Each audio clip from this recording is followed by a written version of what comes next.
Holy shit, we did it. We got there. Internet on the very first try. We're on a crazy streak for that right now, to be honest. Alright, let's see if we did actually get live or if Restream wants to fuck with me today.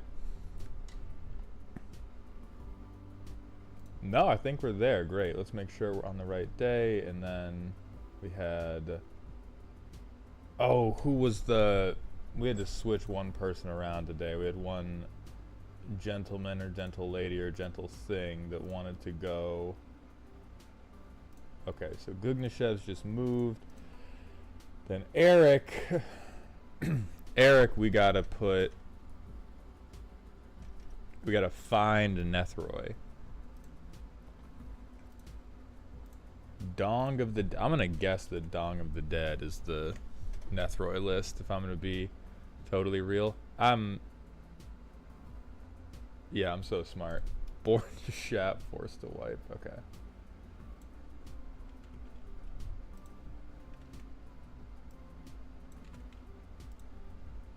Now, did they want to go right before or right after? That's the only question left.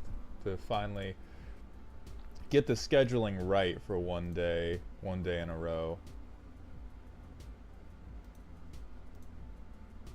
Saturday roasting 1 p.m. Before or after? Alright, they're gonna go before.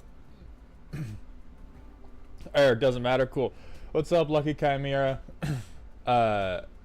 Yeah, no, this deck title's crazy. This one's not going first. You two are actually going towards the end, but I wanted to find the Nethroid deck to make sure that I put you in the right spot. I don't know why I got these on. I can't fucking hear anything. Alright, we're gonna do this Darth Kermit roasting today. D2 Vincent, what's up? Alright, so we have a bigger group than normal today, so we're going to make sure that everything is moving according to plan in a timely manner. This is the order has been posted on Twitch, so that's the order you're all going in today. And so I'll pull up who we're starting with, and then we'll go over the rules one more time before we engage. We have a really, I think, we have a lot more. Like, the most common deck I get is Spooky, because most people are not yet used to the silly, spooky, scary matrix. They've not really accepted it into their heart and their nutsacks, if they have them. So most people just send in Spooky, and then they might say, oh, I think it verges on scary, I think it verges on silly on either side of that. We have a lot of people that have declared themselves to be silly today, and we have a lot of people who have declared themselves to be scary today. So I'm very... very interested to see how that plays out. What's up, Pokemon peeps? How's it going? This is also PSA, and I will be repeating this PSA. This is going to be the last day you can sign up for deck roasting, because we're coming up on... I'm traveling for MagicCon Amsterdam at some point during this month, and I think I have one other instance of travel coming up, and so we have like 20 to 30 people that haven't even been scheduled yet, and so after I get those people scheduled, we're going to just be flat out of days for me to do additional roast sessions for June. So I'm going to announce that more throughout the stream, and then close the Patreon link after that. And then if you've already signed up, you will still get an email, but just to stop new people from signing up, to make sure that I can fulfill all the roasts that have been purchased. What's up, Jay Villain? How's it going? Jonah, I love you too. Venti, thank you for coming by the stream. It's going to be a good one. Today, we are doing deck roasting. So it's basically deck reviewing, but my version of it. The way these work, if you are uninitiated, is my patrons send in a list, obviously, a power level, except we do not accept these fuck-ass 1 through 10 power levels. Those are fake. We accept silly, spooky, and scary, and that is an estimation of how ominous your deck's turns are. Then we accept a primer, which is what you say the deck does, or what you hope that it will one day do. This is the main energy that I'm weighting your deck against. You tell me if you want me to suggest improvements. Everyone today has said, yes, please help me. And then you send me the deck in one word. And that is the ultimate, that's the final vibe check.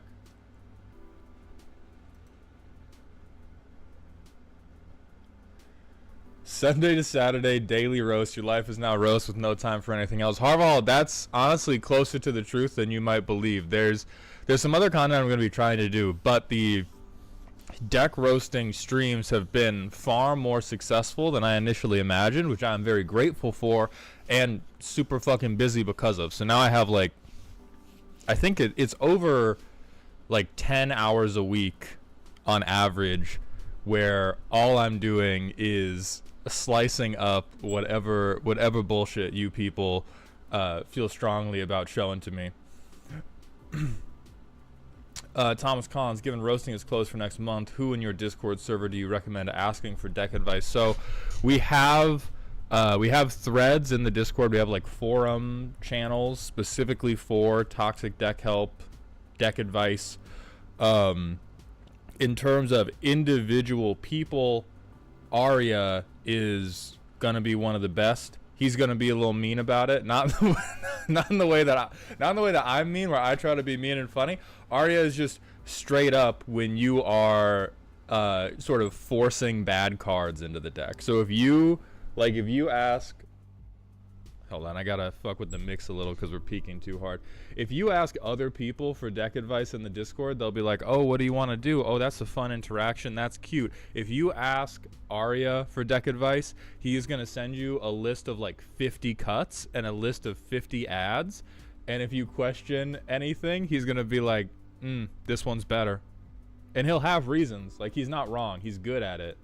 But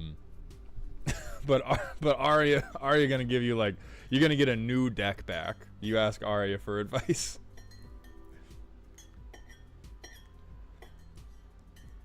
So how do I feel about Ulamog? All right, this will be the last question I answer before we get into the actual roasting. Let's talk about Ulamog. Maybe not the forest. Get the fuck out of here. What are we doing? What is my desk doing today? Ulamog, the defecator. So, from a competitive standpoint, he's bullshit and I like it. He's bullshit and I think it's good. It is incredibly threatening. I think this is the best iteration of Eldrazi being actual game-ending threats. I think previously Eldrazi have occupied this whack space of, they're very scary. Like, let's pull up old Ulamog, right, for reference, just so we can get a one-to-one comparison. If we look at Ceaseless Hunger, same mana cost, probably going to be, this thing is almost certainly entering with enough counters to be like a 15-15 or higher. But this is, I ramp, like my whole deck is about ramp. I ramp super hard. Nobody's interacted with me. I play my big 10 mana bomb. I get to get rid of two things. And then in Commander, depending on how aggressively people are drawing their decks, this last line sounds really scary, but effectively says 12 combats later, I will win the game. 12 combats later, I will win. I will win this game because most people are going to have between 60 and 80 cards left in their library, and that's super not fucking good enough in a world where we now have cards like Voja and cards like Nadu. And so this is an example of the like power leap instead of power creep. But it at least makes Eldrazi viable as a way to actually win the game. Because if you play this and nobody responds to it, whoever this swings at, they're fucking dead. Because it's going to have Annihilator 10. They're going to dump like their whole board. You're actually going to take somebody out of the game when you swing with this man, as opposed to this guy where you're going to mildly inconvenience everyone for the next half an hour, and then as soon as somebody can exile it, it's whatever and you did nothing. And too many Eldrazi decks that I've personally played against have gotten into the mix of, I'm going to cast all this really belligerent shit, but I'm not going to have a clean way to end the game. And so it just becomes this really long game of archenemy where everybody continues kicking the Eldrazi player in the dick, but they won't like kill them because they'll be like, oh, but you haven't really gotten to do the thing yet. But doing their thing is jerking off with tentacles, and you should really be doing that in private. And so I like new Ulamog. But for me, like, new Ulamog is now a justification for why I am going to single target remove your Thrawn Dynamo. Because previously the Eldrazi players, I've heard Eldrazi players tell me to my face when I'm like, damn, you got a lot of artifact ramp over there, would be a shame if something vandalous happened to it. And they'll look at me and be like, well, you can. If you do it, I am going to be totally out of the game. And sometimes I get them anyway because I know what they're going to do to me and they have it coming. But most of the time it feels bad to just take somebody out of a game, out of a, like, you know, community game, and tell them to kick rocks. But Ulamog, when Ulamog is what they're going towards, there's none of that bad feeling. There's none of that bad feeling. Trebuchet, yes, we will reschedule you. I did because Friday was short notice, I did roll call at the beginning of stream, and because I did not hear you sound off, we didn't do your deck. So we're gonna do your deck later in this month. I will send you an email following this stream to try to schedule it. We're not doing roll call today because you got enough notice. I did roll call for Friday because you had like 36 hours notice to get to the stream, and I didn't want to try to hold people to that.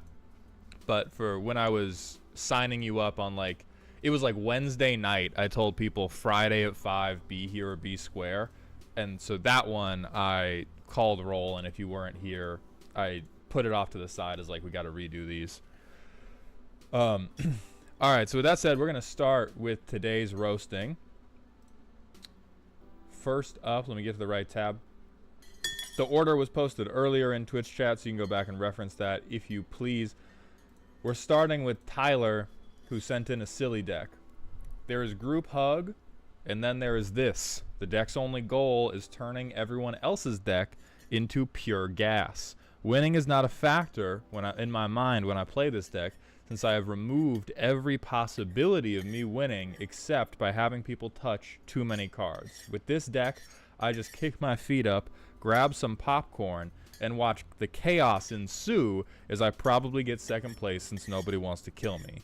If you do have any recommendations, I only want to make this deck even better at making things go crazy. Alright, so I am going to make some bold claims about what I presume is happening in this deck, because there is a problem that every Group Hug player runs into, and that is they don't like death enough.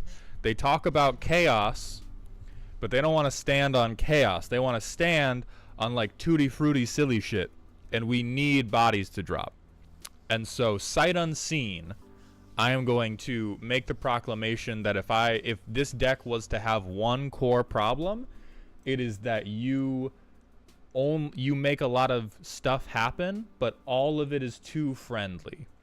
And by too friendly, I don't mean that you have to be trying to make yourself win the game, but you need to be making the game move forward, preferably via the reduction of life totals. And you can throw your personal pride to the wind and not try to keep your life total high as it goes.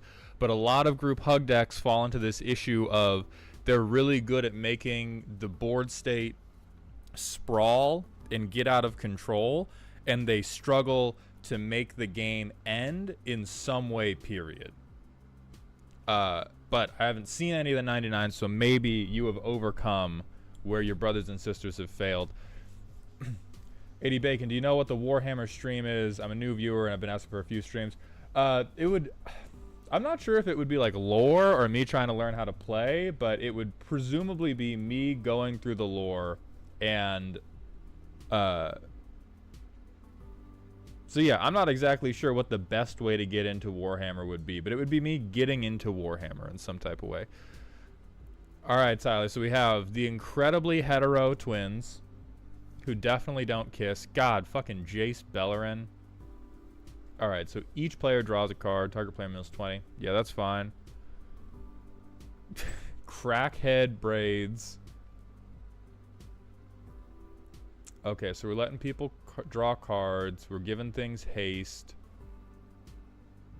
Letting people draw cards, land.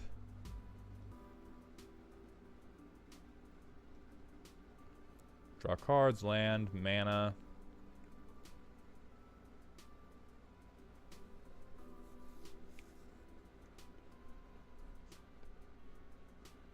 More lands, more lands, more lands. Yeah, okay.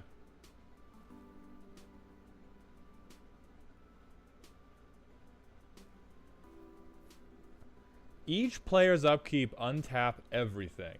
Oh, there are tags. Okay. Thank you, Tyler. I got heals. So you're well. Oh, true. Gain. Yeah, everybody gains 1 life. I would untap that. All right. Instructions unclear. Everything has flash. I play Pot of Greed, which lets me draw 2 additional cards, allowing me to play Pot of Greed, but it's a dude. Where is he? Yeah, Pot of Greed, but it's a thick little monk man. You have Pot of Greed, and then down here you've got Thought of Greed. Failsafe in case of board wipe. Sure. Free mana. Just a little cheating.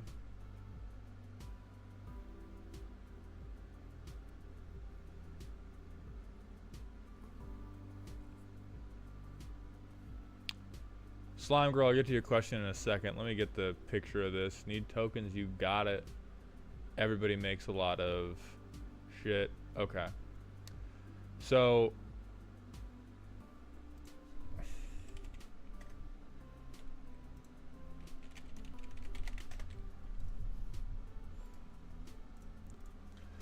Slime Girl, is Insurrection group hug. I would say not only is the card itself is an important part of a group hug strategy, because the 3 pillars of group hug is to gaslight, to gatekeep, and then to girl boss. Insurrection is an example of the final step, which is to girl boss. After you gaslight everybody by giving them resources with things like Pot of Greed and Thought of Greed, you start gatekeeping, and that is by putting restrictions on their ability to use the resources you've given them. And then finally you girl boss, which is by shoulder throwing them with cards like Insurrection and flipping the advantage just to your side. This deck, only gaslight. We have no gatekeeping. We have no girl bossing. And that is its stated purpose, is that it only wants to gaslight.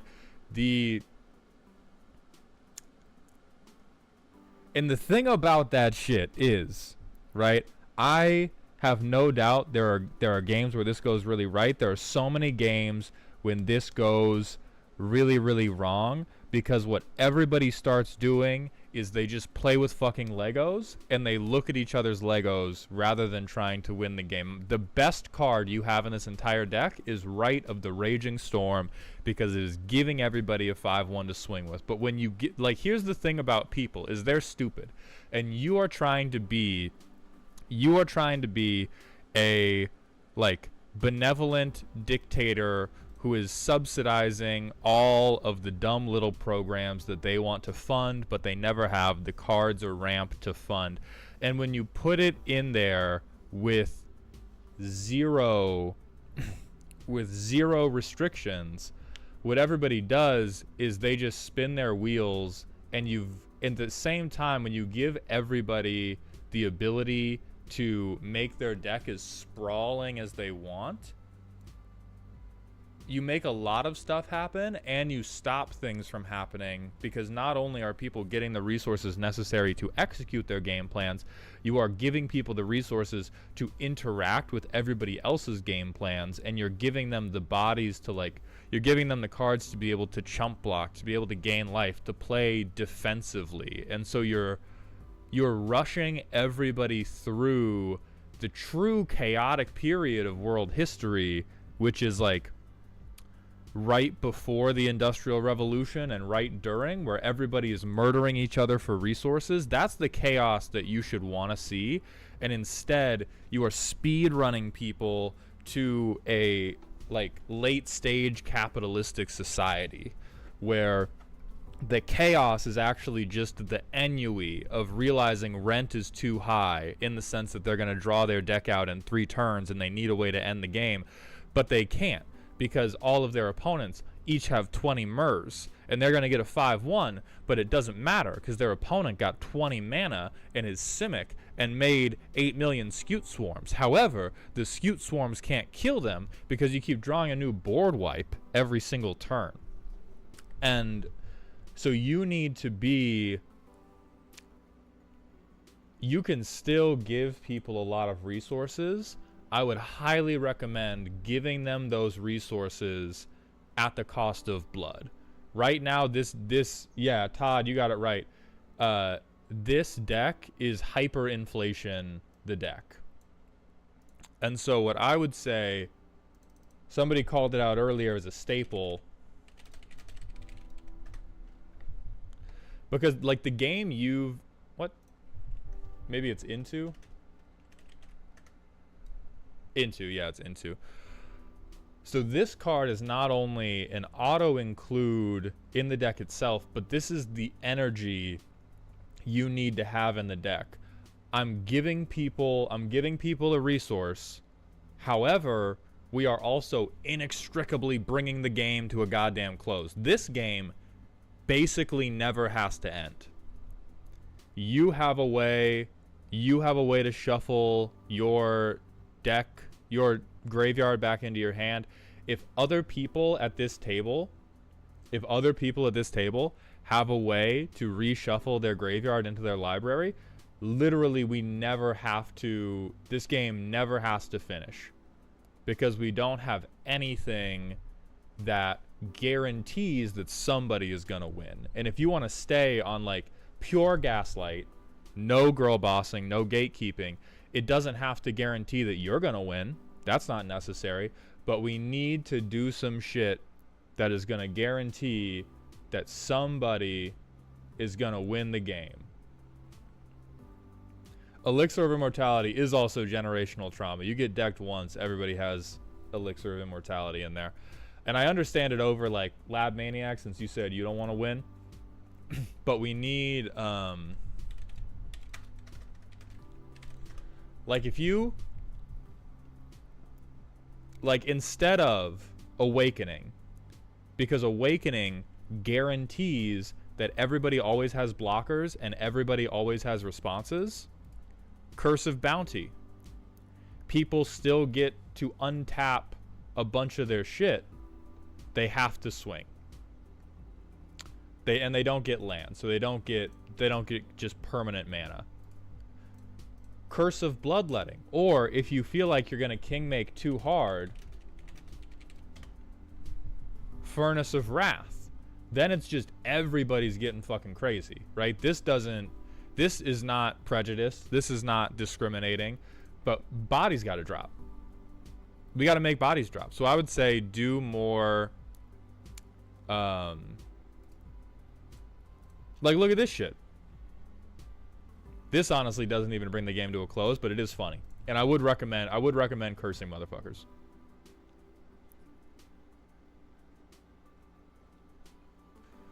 And then like Curse of Hospitality, also good. Curse of Opulence is also particularly good. We do not need City on Fire. We do not need City on Fire because sources we control aren't doing the damage. We want to make other people's things. We want to make like everybody take more damage from everything, but not particularly from us.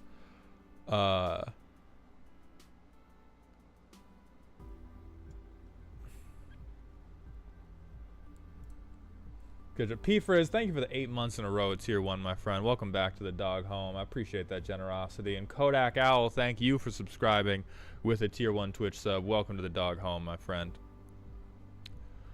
So there's not too many of these curses that you need.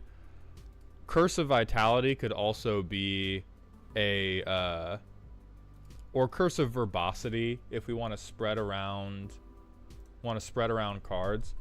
But really, you need more things that incentivize stuff. Crazy Moose, we already suggested Furnace of Wrath.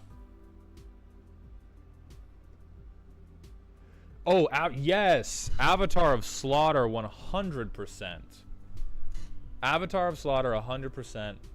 Like, you gotta... Like, this deck just doesn't want... This deck doesn't want Magic to be played. This deck wants to let everybody give a PowerPoint presentation on why they love their deck so much. And that's cool and nice. I think it will be more enjoyable if you have more things that bring the game to completion. Like, somebody's got to bust. This deck is just all...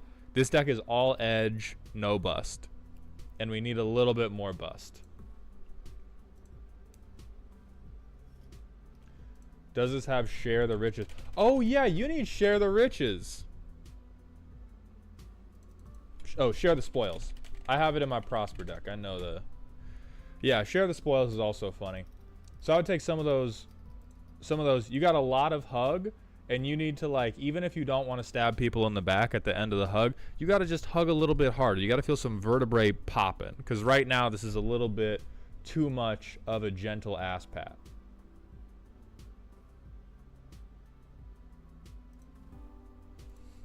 We're going to move on to Alexander Scrooge's deck, which is spooky.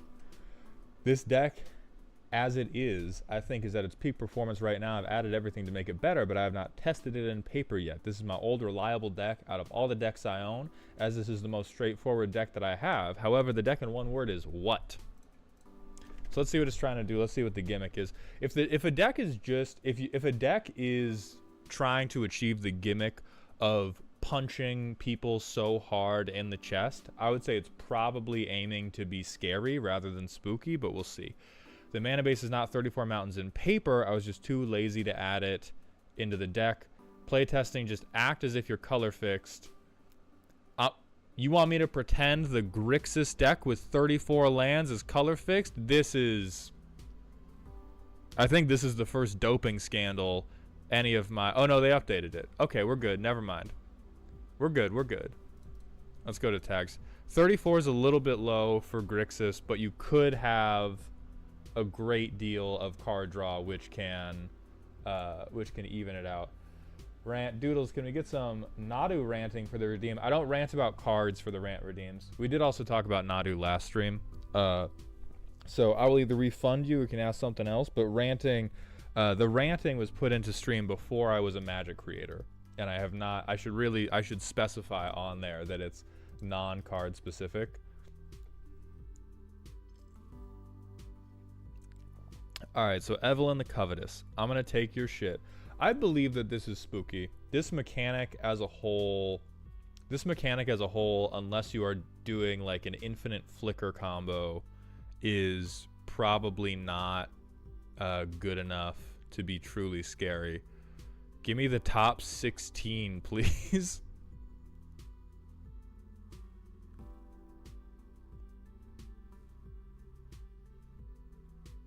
Whenever a land enters the battlefield, spells you cast have Convoke. I mean, I'm not positive this... I'm not sure how that works.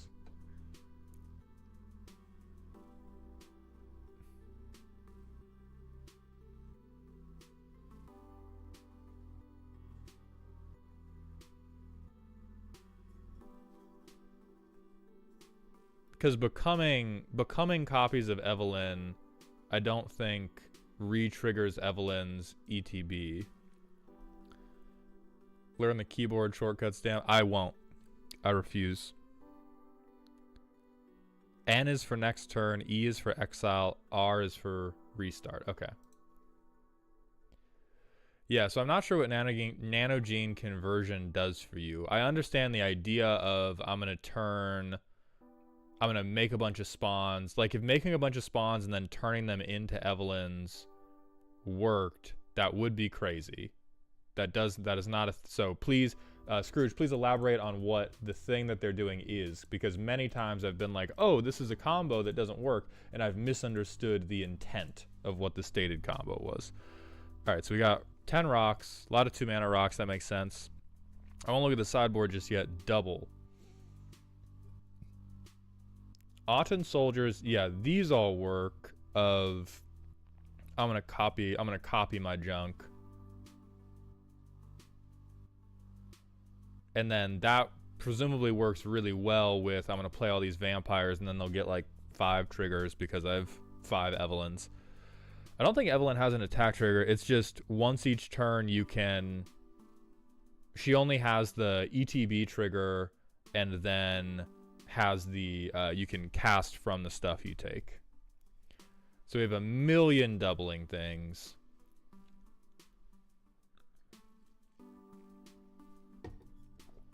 Do we have anything that draws us cards? Or do we only have things that lets us look at our opponent's cards? Because if we're talking about how to make...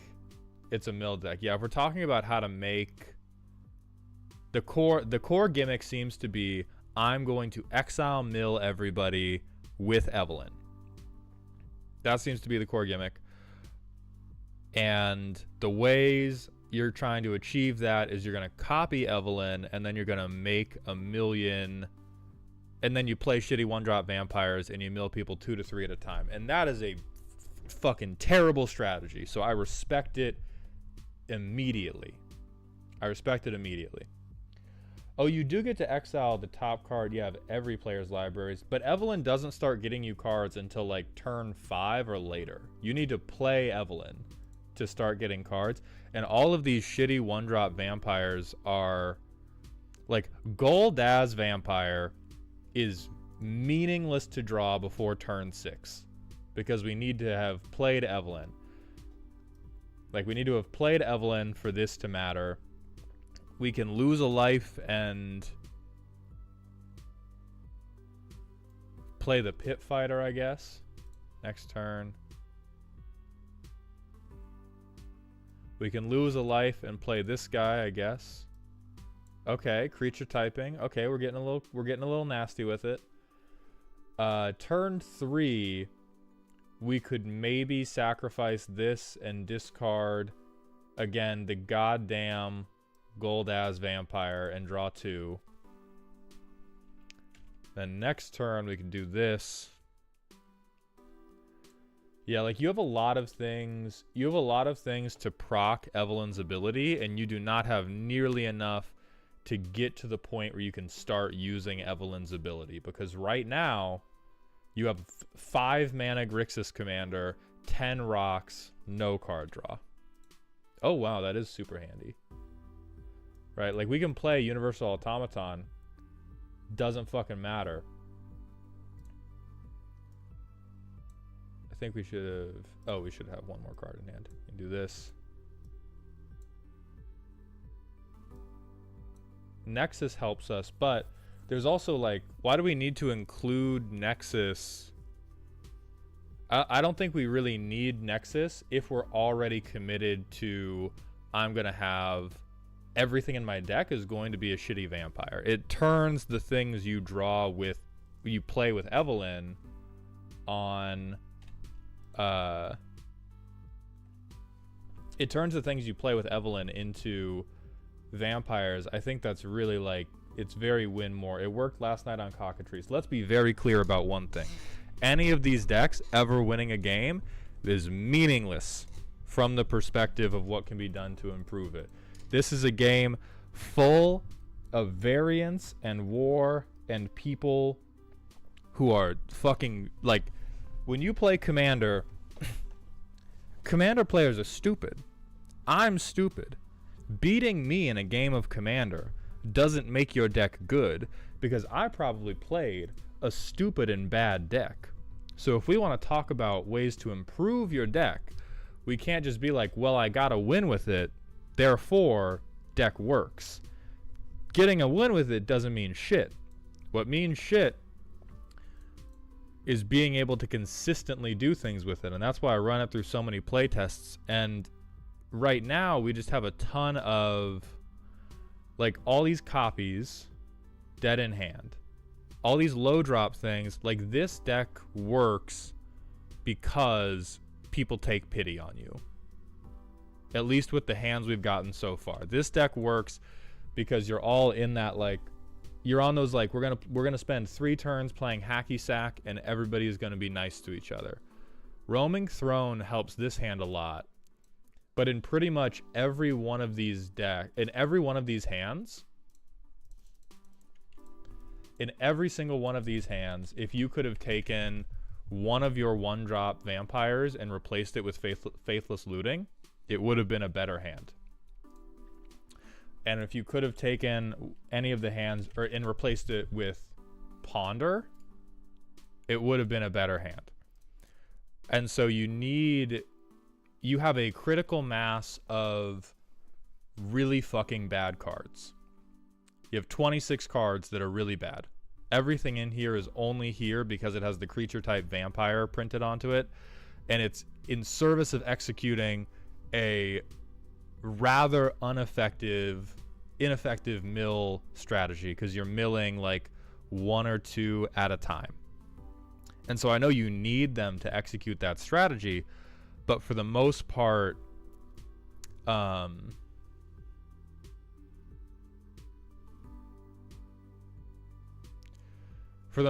there's a lot of things where you would rather draw an additional card. You would rather, like, Leyline of Anticipation. What the fuck are we doing with this? What in the fuck are we doing with Leyline of Anticipation?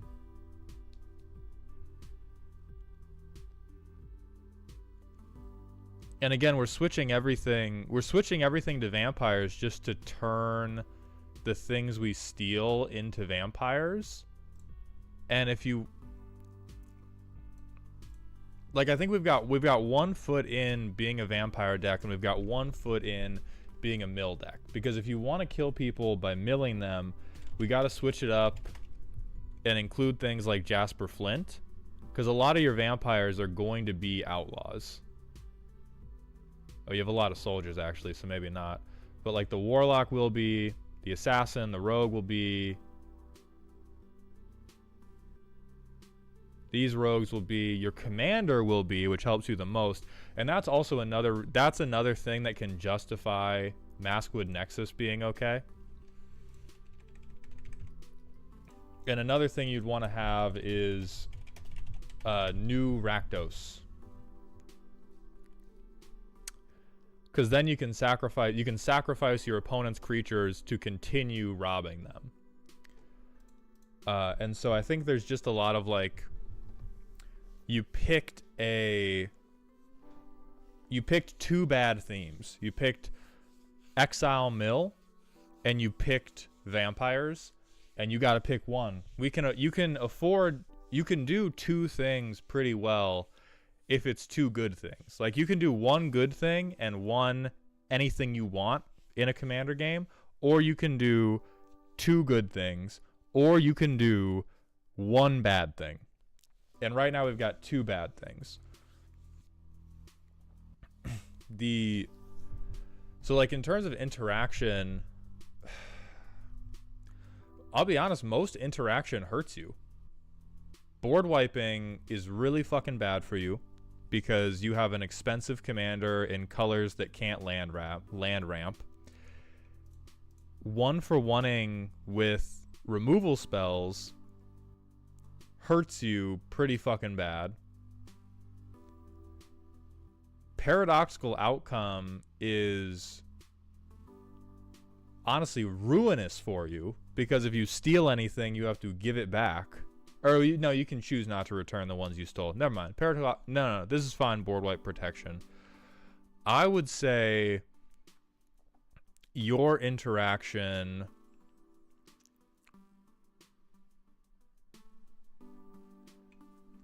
You definitely need some things that are going to draw cards. I would also say at least one, like...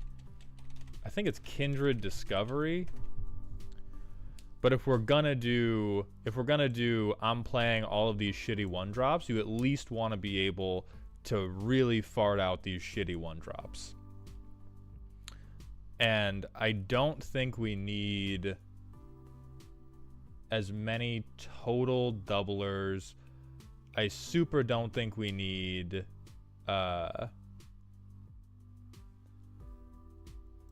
Arcane Denial. I don't know if we need we're not in white, so we can't even do Mentor the Meek. Willpower, thank you so much for gifting those 5 subs. Welcome to Dog Heaven, my friend. Thank you for contributing to that Warhammer set review goal. But yeah, like, so let's even pretend that we had lands, and let's pick the worst cards that we would want to be lands or card draw. We would much rather have this be a land pretty much every time we get it, if there is a specific creature in your friend group that you want to steal, then this is very funny. Otherwise, most of the time it's just a dead card that you're never going to play, and it does not interact with Evelyn and Lost in the Damned like you may be believing it does.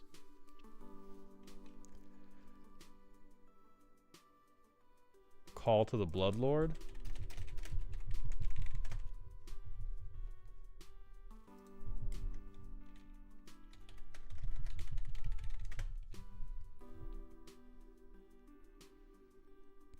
Neo-Human, I'm gonna need slightly more information about what you are referring to.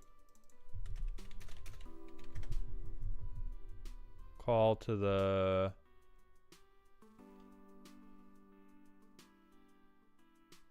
Oh, Call the Bloodline.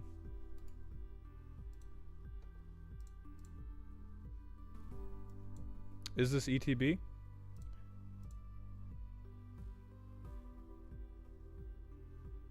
Oh yeah, you need Call the Bloodline yesterday.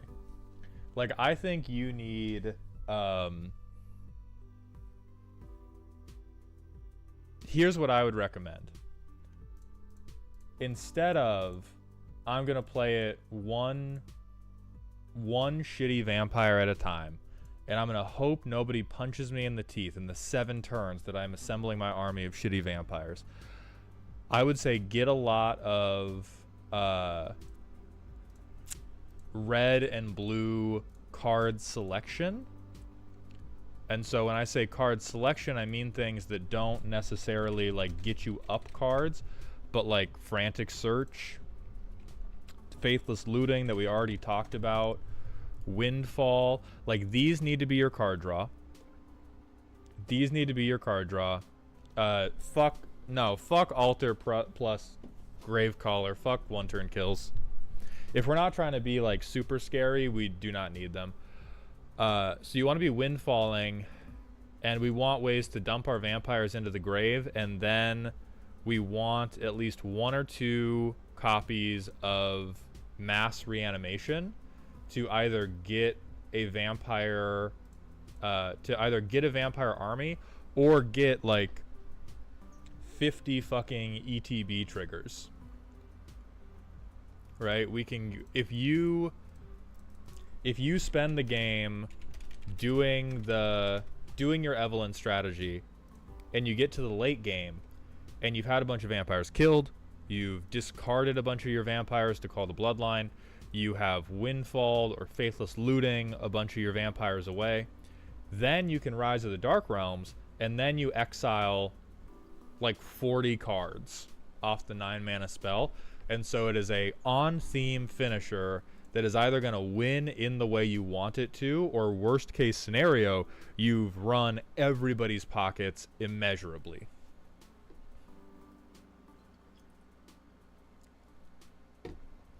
Like, we have so much. Also, drop this Lantern Control shit.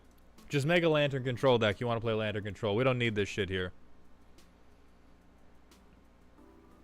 But I think the Arcane Adaption, Maskwood Nexus, even the Flash stuff, I don't really see the point of.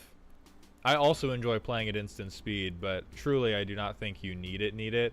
I also don't think you need 12 copies of this. I think the copies are good. I'm not sure you need this many copies.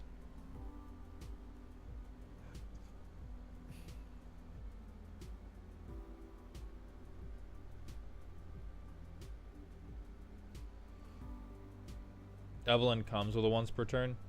And? Like, really, you shouldn't have... Like, I doubt there are so many things in Exile that it is totally necessary to have a shitload of Evelyn copies for. Like, the best reason to copy Evelyn is to get additional triggers and steal more. If we want the deck to be the best version of what it's doing. But I do like that you picked a mommy. I like the spirit of what this deck is doing. I love stealing and I do love taking things and I do love milling people. But I think you need a little bit, you need like better stuff to do at the top end of the mana curve if you want the deck to really be like peak performance. Like spending 6 mana to say you're gonna spend 6 mana to say every time I cast a vampire you have to exile 2 cards off the top of your library, and you're gonna pass the turn to somebody who's gonna just hoof you right in the cooter, or who's gonna play Godo, sure, who's gonna play Godo and try to Helm of the Host infinite you.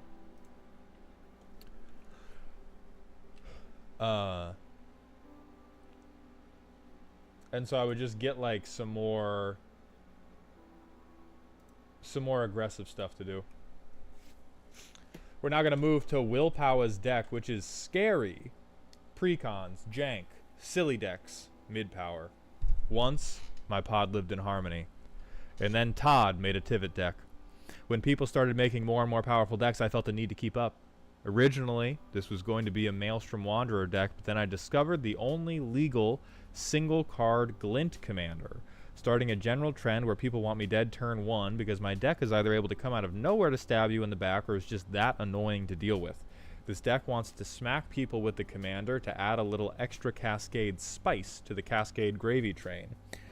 Ymir makes it so you want to cast things mostly from hand, but I also have some generally good cast from exile synergy that works with Cascade and a few other cards.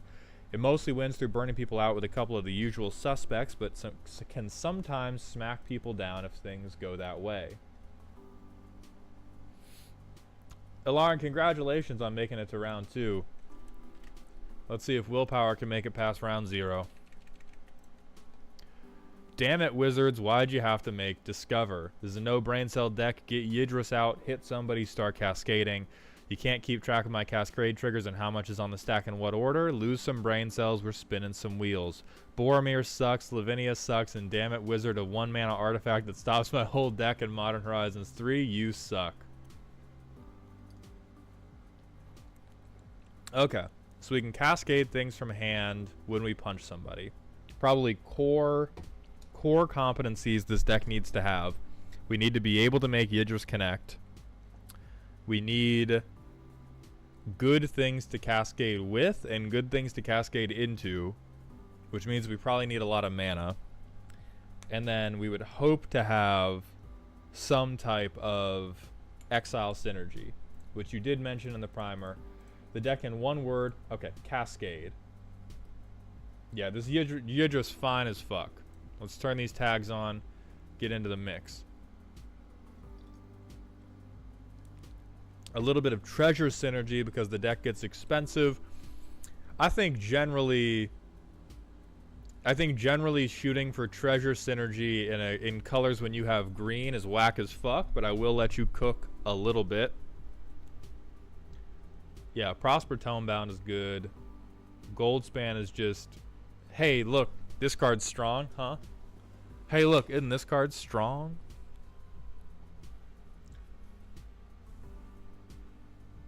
I think Brass's Bounty is good because it gets you a bunch of money. Like, it works really well as a thing to cascade off of.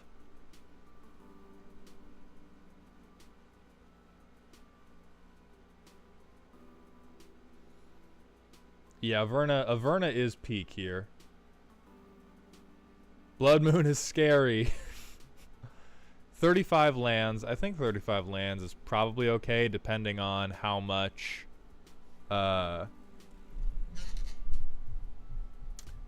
ramp you got.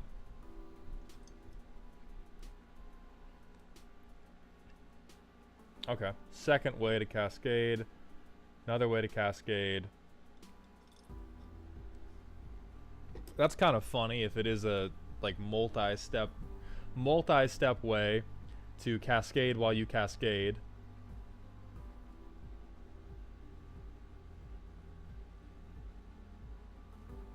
Big chonkers. Heckin'. Gee, that's evil. That's fucking. That's just here because you're like, fuck, I need something that's gonna make everyone hate me. Okay, you can steal stuff.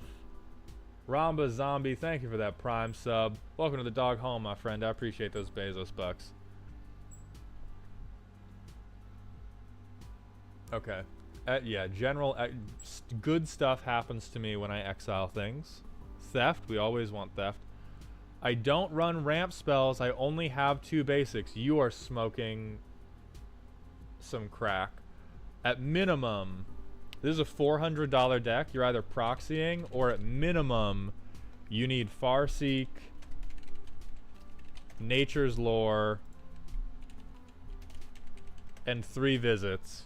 Because this does not care about whether or not it's a basic. And those are 3 very good low curve ramp spells to get you the things that will fix your god-awful mana base.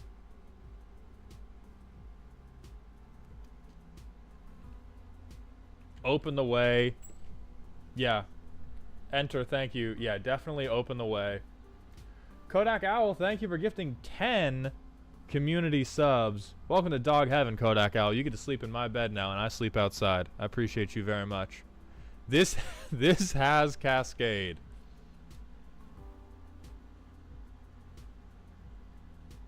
Okay, so I think everything in here is a mistake.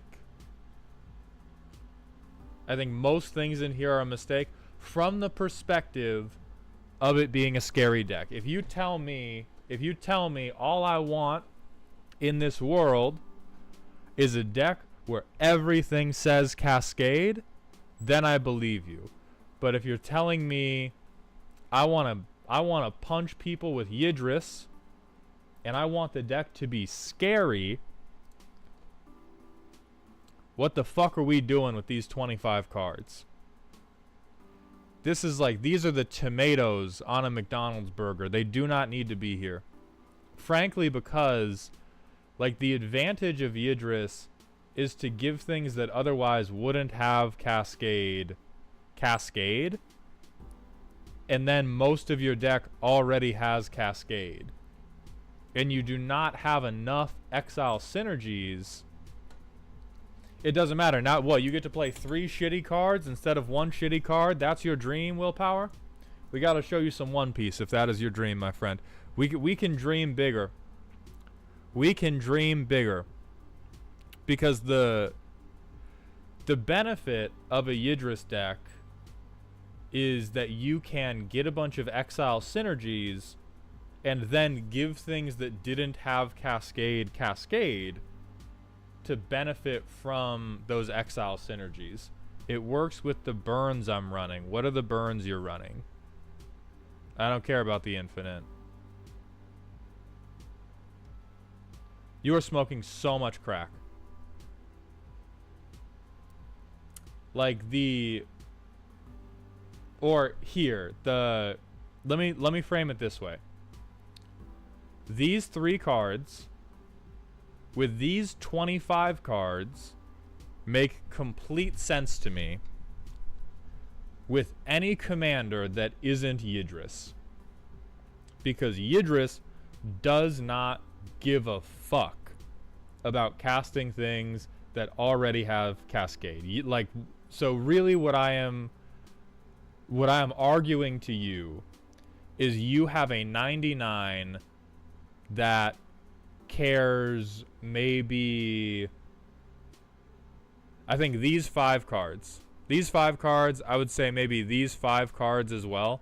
You got 10 cards that give a fuck about your commander. And you got 89. Oh, you have some can't be blocked. Okay. Sorry, that's my bad. Go. You got 14. You got 13 and a half, because this isn't a full unblockable. You got 13 and a half cards that care that you are playing Yidris, and you have 86.5 cards that just want to be in some like Team Your Good Stuff deck.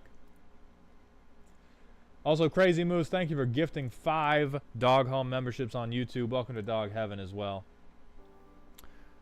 So I would say, if we're going to fix this deck, like if you play...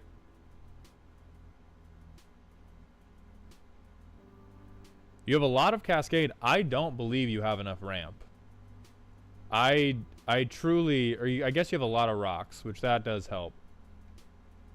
I mean, let's see how the playtest looks.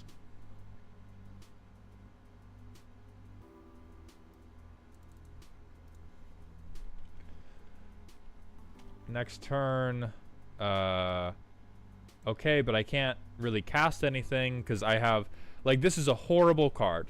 This is a horrible card that only matters because it has Cascade, and we're going to cast it with no Cascade synergies. Boom. See, now the hand starts to feel good because we drew Prosper. But it only feels good because we drew Prosper. And then I guess we play Reign of Riches.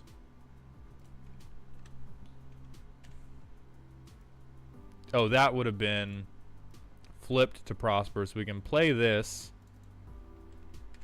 So now we have 8 mana. And then, so now we double Cascade. We'll play a 3/6.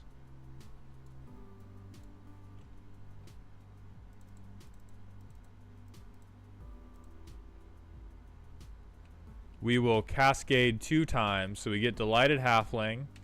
We get a treasure. We can't get that. We can't get that. We get Wild Magic Sorcerer. And so this is like, hey, this is nice, right? None of this cares about Yidris. Very little. We care that we care that the cards we care about having drawn are Prosper Tomebound, because we get a benefit from doing this cascading. And then Reign of Riches to give us a reliable way to cascade. And Yidris is an inherently very unreliable way to cascade. And so more than we need cards like Ethereum Horn Sorcerer, we need cards like Prosper to benefit, or like Wild Magic to benefit from cascading something, and we need cards to make sure that Yidris matters. But right now I do not think Yidris means anything.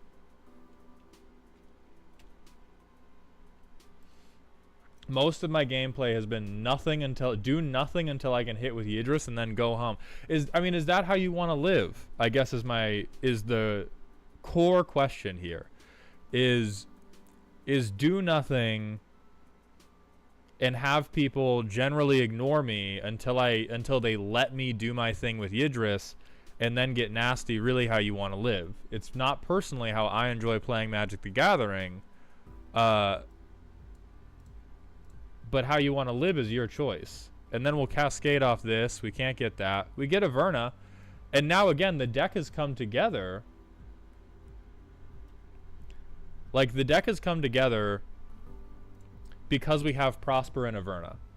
Yidris is only here because of racism. He's only here to give us the colors, that enable us to put all of these things together. So we need, we're looking at Glint Eye, right?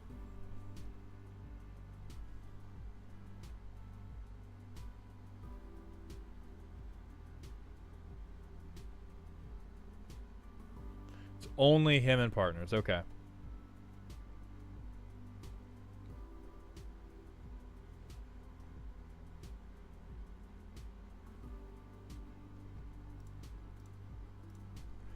Yeah, you could cut down to an Abenada. You could even keep Yidris, but I think we either need to, like... We either need to accept that he sucks and abandon the things that are meant to shore him up, or we need to actually build around him and give him more ways to hit, and we need to take out all of this extra cascade stuff. Because all this extra cascade stuff doesn't really help him. It helps all of our things that aren't in the command zone, and we can't guarantee that we draw. And it's a lot of like, oh, I'll give it cascade twice instead of cascade once. That is the definition of win more. It is the definition of I'm doing things not because they have a clear and present thesis for how they're going to make me win the game, but because it's just going to do stuff.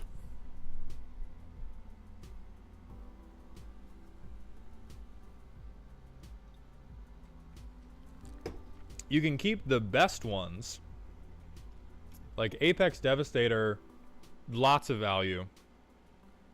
Aurora Phoenix is a lot of crack smoking. Bituminous Blast is crack smoking. Bloodbraid Elf. Like, these are only good because if you have targeted things you want to cascade into, and right now everything you want to cascade into is cascade again, but there's never a point in the chain. It's like 18 steps later, you're just hoping to have accidentally shit out so much value that you can win. And that's never, like, you don't want to plan on that. So I'd say the ones you can keep are Maelstrom Wanderer,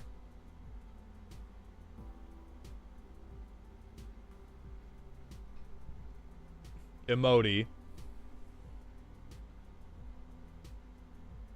Call Forth the Tempest,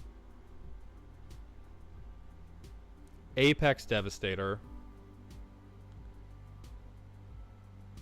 You can keep those 4. Everything else, like, you would have a better time. Yeah, maybe Ethereum Horn because you can bounce them. Everything else, you would have a better time just casting a, like, good 9 mana creature and cascading into a good 7 mana creature. Or having ways to draw into your cascade synergies that are going to actually get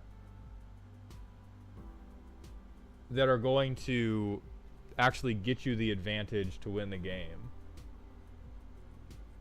Like, we're not cascading to do anything but say that we've cascaded. And we truly like don't have a way to win right now. And we need to have a way to, we gotta have a way to win. And that way to win can be critical mass of really good creatures. And right now our critical mass of really good creatures is 2. We have Flaming Tyrannosaurus, or 3 I guess. Flaming Tyrannosaurus, Hullbreaker Horror, and Primal Conqueror are the 3 creatures we have that present like imposing, maybe I'm going to make something happen.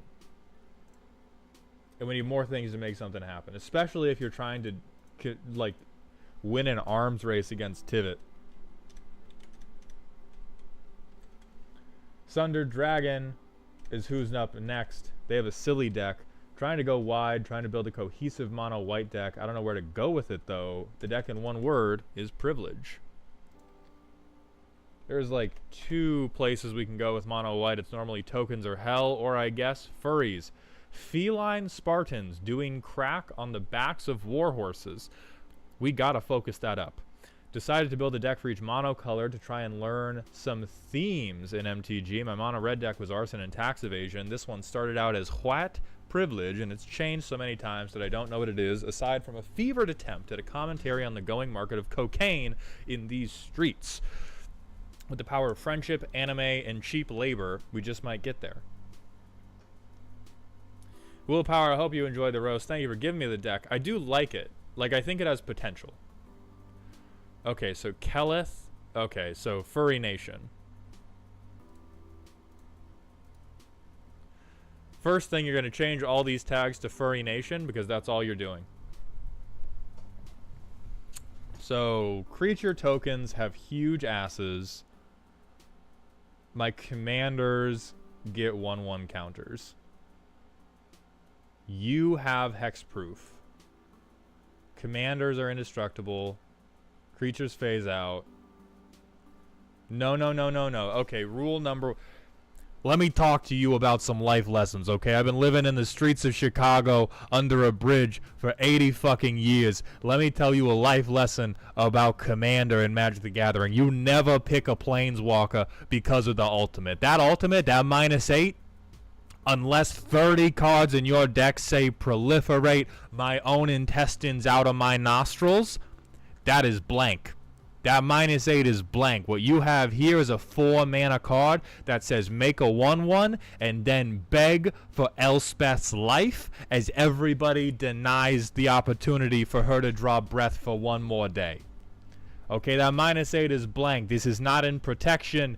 This is under hot white ladies. Alright? Everybody Lives is, okay, you gotta show me on the doll where the Grixis player touched you. Random Death Pro. Targeted removal. I mean, it's squad. But this is not good. Far Traveler... This is honestly, this is heinously bad. This is like somebody put like a sleeper agent phrase in your mind to ruin one of your own decks with a card, and it activated for you to put in Far Traveler. Because like half of the things you're doing are 1/1 counters, and if you flicker your tapped creatures, your counters go away. Stop exists. Yeah, it is anybody that wants a deck roast, it is a Patreon redeem, which is closing for this month after today. It is the $25 tier, and you send me a list, and I send you an email and get you scheduled and all that junk. Also, Dragon, thank you for the Prime sub. I appreciate your Bezos bucks. Welcome to the dog home. Put it in for other ETBs. So, rule of thumb, if the synergy you have put into your deck does not work directly with your commander, it needs to work directly with 25 or more other cards in your deck for it to happen with regularity. You can still get games where it happens no matter what, because variance and card draw is a thing, but if you want it to be a core part of the deck, a quarter of the deck or more has to work with that thing. So if you have 25 good ETBs, sick. Worth doing. If you have any less, questionable. If you have meaningfully less, super don't do it. Okay, with another white creature tap. That's kind of funny and shitty if you have a lot of Daxos. So you have life gain. Odric is what I like the most here. Being able to choose how they're blocking is great. Life gain can be okay if you have a reason for it. 16 the mono white ramp package, baby. God, this fucking smothering tithe. Okay, card draw. Benny Brax makes sense, but where is our... So how are we making these tokens? We have Adeline, who's really good. It would do you good to separate your token generation from your token multipliers. Because Anointed Procession, right, if you don't have a thing that's making a token, this doesn't... If you don't have a thing that's already making a token, this doesn't make you a token. Same goes for Mondrak. Same goes for Ohertak. Just for your own... When you go to improve the deck and you try to break down what categories do I have things in, if it does not have printed on the card... make me a token, I would question it. Yeah, Tier's good. I mean, Heliod's okay. You have a lot of very... Wanderglyph, yeah, you make some tokens. I like creatures you control have myriad. You have a lot of very expensive cards. Martial Coup, Reverent Hoplite. If you attack... Okay.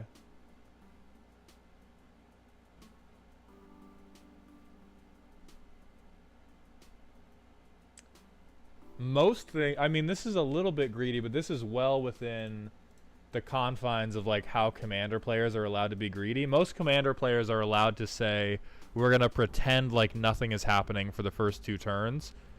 And you have... Your commanders are low.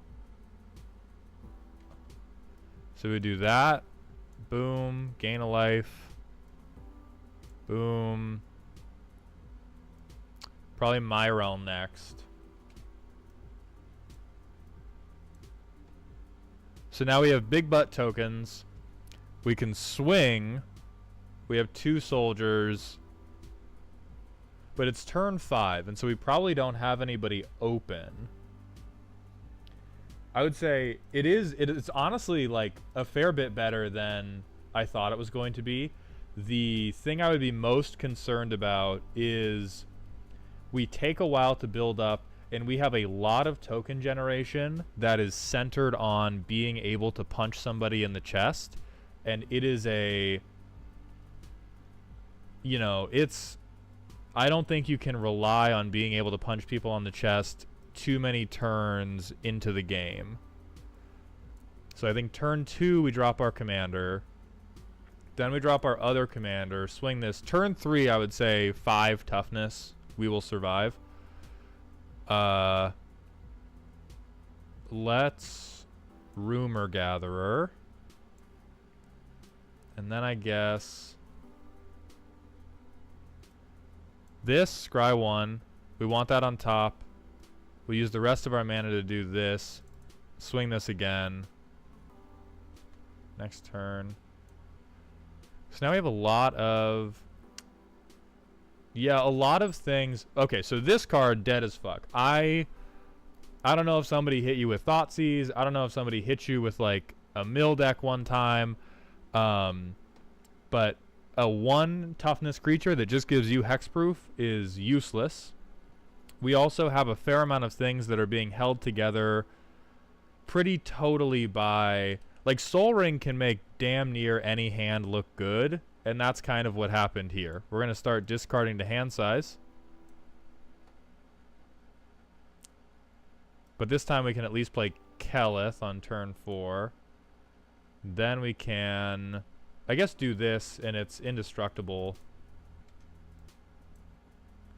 So it's 4. Let's pop this down. Actually, so let's Felidar Retreat this. And then it's kind of working. We are still lacking card draw. We have Benny Brax. The obvious one we're missing is Welcoming Vampire.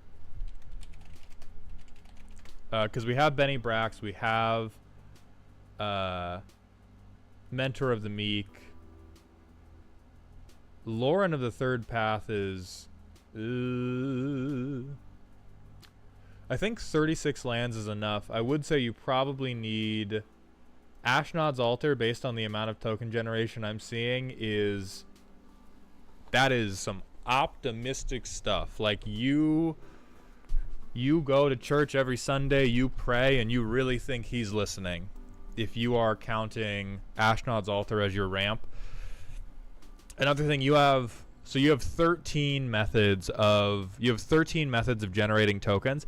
That is enough that you can probably rely on seeing 1 every game. For a commander that doesn't care... Or we have token generation in the command zone, so I'm actually kind of smoking crack here. I would say cut your worst token makers for better token buffers.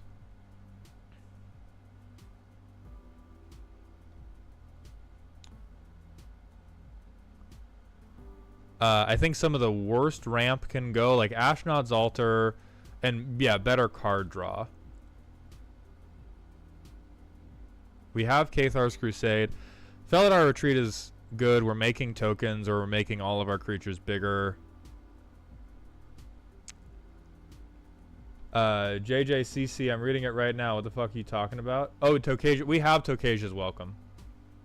Alarin, the total removal package is non-existent, basically.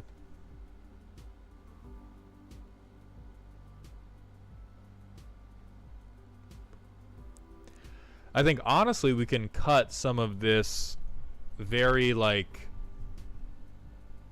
I think we can cut some of the trauma response removal. I also think that... I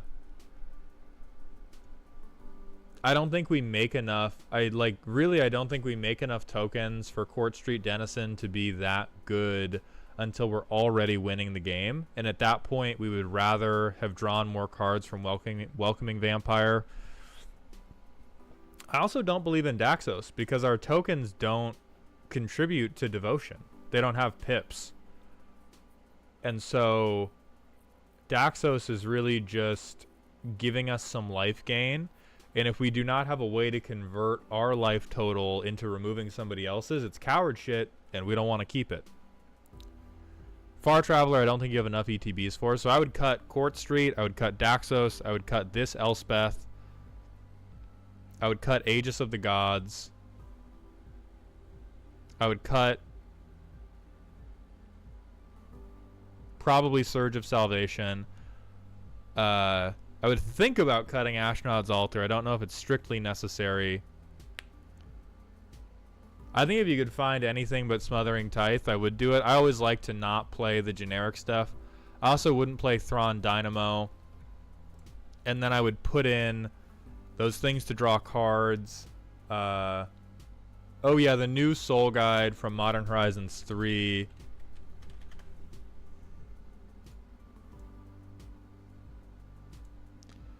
This would be good to grow your board, put flying counters on.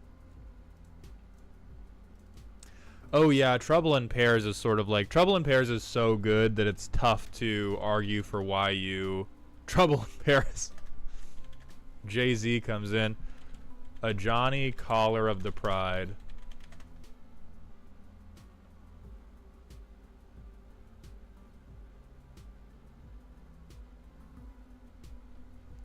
I think this would be a little bit more reasonable. It's still not great. But you could grow... Like, you do want to... I don't know, though, because we have this counter stuff for our commanders, but they really don't need to swing. Except for effects like Adeline, Resplendent Cathar. And so I actually don't think we want to do this. I think we want to draw to...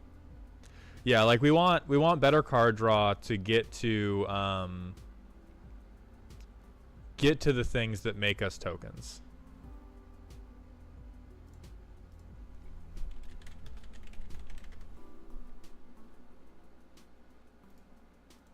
I think we have this one already in the token generation section. Yeah, we do. You can't live in... When you're in mono white, you can't live in fear of removal. They're going to have it. You just need the ramp to keep playing through it. Oh, how could we forget about Crackerhoof? Yeah, you need Crackerhoof to finish the game out. Like, we have a lot of really expensive things that make some tokens. We want some things that are expensive and turn our token generations into murder. Ilaren, they did want to do it as a monocolor one.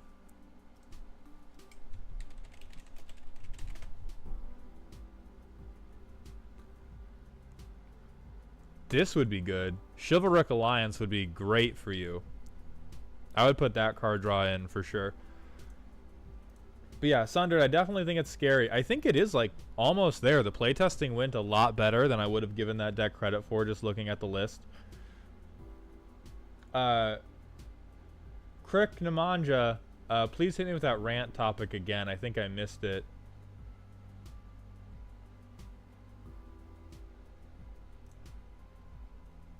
We're going to move to D2 Vincent's deck, which is scary.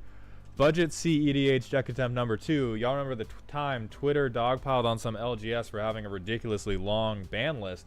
I found out that was the LGS I used to go to, where I had to play at the comp table because I enjoy infinites too much. And this deck is what came from that experience. Overall goal is to do Demonic Thoracle combo or go Doomsday Labman, so I filled this deck with cantrips and draw sources as I had. Also seemed like the deck to put Flood of Tears Omniscience in because it seemed like a fun thing to do. IDK Lamau. Deck in one word is Spell Slinger. I will say budget CEDH is kind of a... It's not idiosyncrasy. I can't remember the right word for it, but it's like a... You know, you're kind of inverting yourself because the point of CEDH is not to be limited by the laws of man, the laws of physics, or the budget of your deck because you just... Oxymoron. Thank you all. Yeah, it's an oxymoron. 39 lands is, for a budget CEDH is stupid. Alright, CEDH, you do want to be at like 30 lands, but that is also because you do want to have the, you want to have the really expensive, low-cost mana sources. So we have Jace. So we're trying to deck ourselves. Discard a Smoking Crack. Like, I think if we're trying to deck ourselves, we aren't going to beat people by milling them. And if you're trying to play... If you're trying to play at the comp level, you don't want people to have stuff in their graveyards because people at that level do not have any pride or self-respect. They are eating out of the trash. If you see them if they see you put something good into a trash can, they are diving in after it. So when you mill people, you are helping them. Because decks that are attempting to be CEDH level will have ways to get stuff back from their graveyard or also want to deck themselves, and you are just helping them do that. So get this guy straight the fuck out.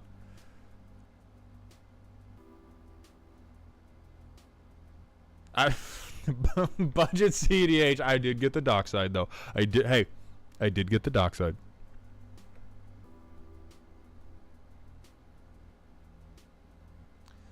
And then we have, so we're cantripping.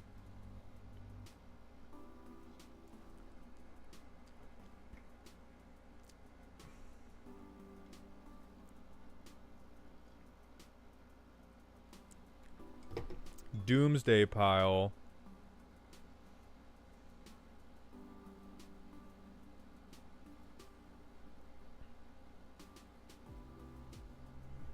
What did we say? We said this deck was scary. So the only thing that's really gonna win anything is casting. I think that like is drawing our deck into Jace or Dockside. So let's see. Well, we can't shuffle, so whatever we brainstorm is staying. I guess we Pithing Needle the scariest commander on the board.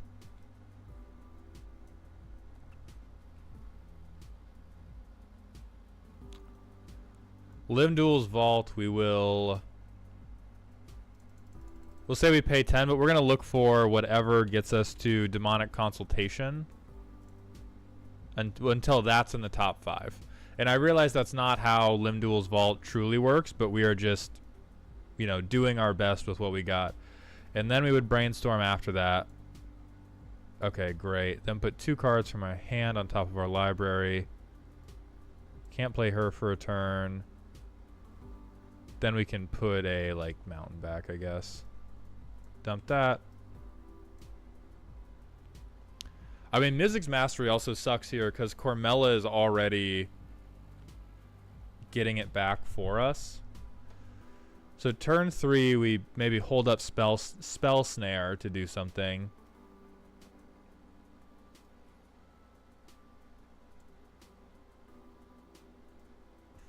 Because we play Kess. We opt. Scry 1. We will send that to bottom. Draw 1. We have Swarm Intelligence.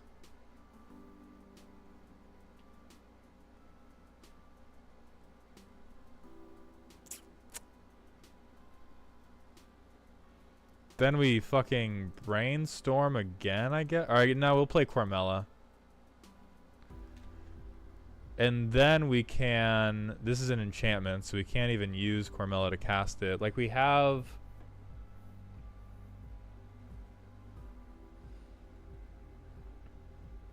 Wolf and I am going to be at MC Amsterdam. But yeah, this is just... The deck is just in such a weird place because it is... This is not a Spellslinger deck. It is a combo deck that is trying to use spell slinging to get to its combo rather than using tutors because it's trying to be budget, presumably because you are trying to play it at an LGS that is being strict about playing quote-unquote real cards. I mean, this is a, like... This is a deck with a CEDH, with a win con that is popular in CEDH, and nothing else about it is CEDH.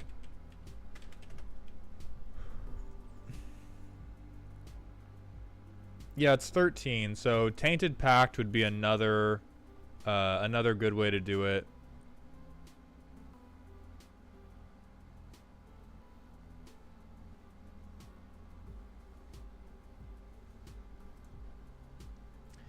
And then rather than cantripping, you probably want to try to wheel. Like, I think Swarm Intelligence, copying your spells, and even Omniscience, like... Well, I guess Omniscience is I'm going to free cast all my cantrips now.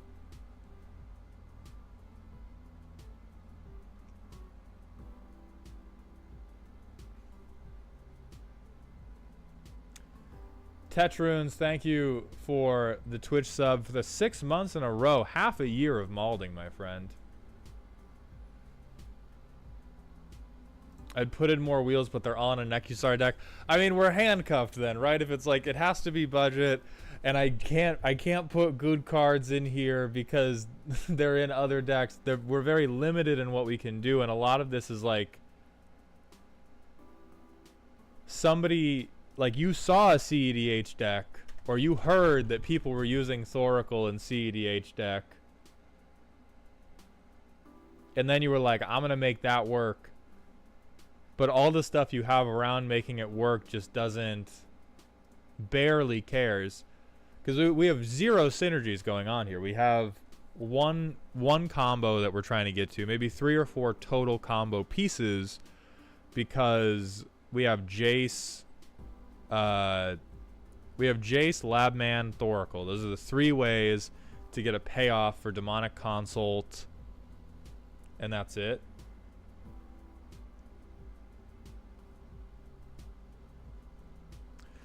Cormella would be better in general, except for the fact that we're not... Like, most CEDH decks, when they try to, like, turbo out, they're limited on, oh, I need to...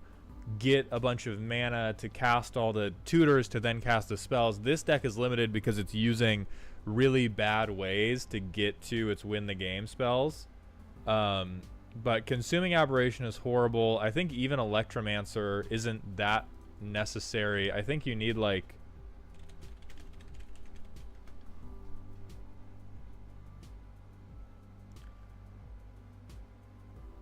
Like, you either need to wheel a lot more, which would probably require you to proxy to get a number of good wheels.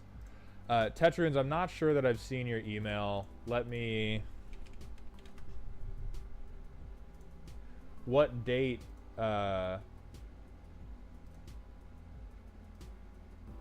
What date were you originally scheduled for? So that I can go find that email after. But in general, we need like... I think you either want to do a deck that cares about spell slinging, or you want to do a deck that is actually gonna try to combo off. But the thing is, Hugo, we're also not trying to storm off. You guys, I don't think you understand the point of the deck. We're trying to play Demonic Consultation followed by Thassa's Oracle. And that's it. This previous Wednesday.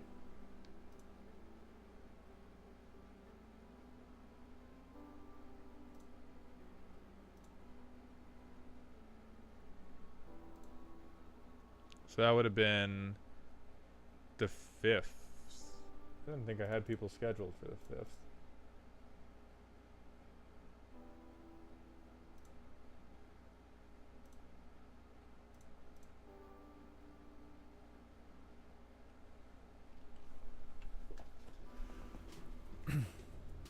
Oh no, for the 5th, that was because it was, we were already going into June for the May. Oh, the 12th was your day. The 12th. We didn't do.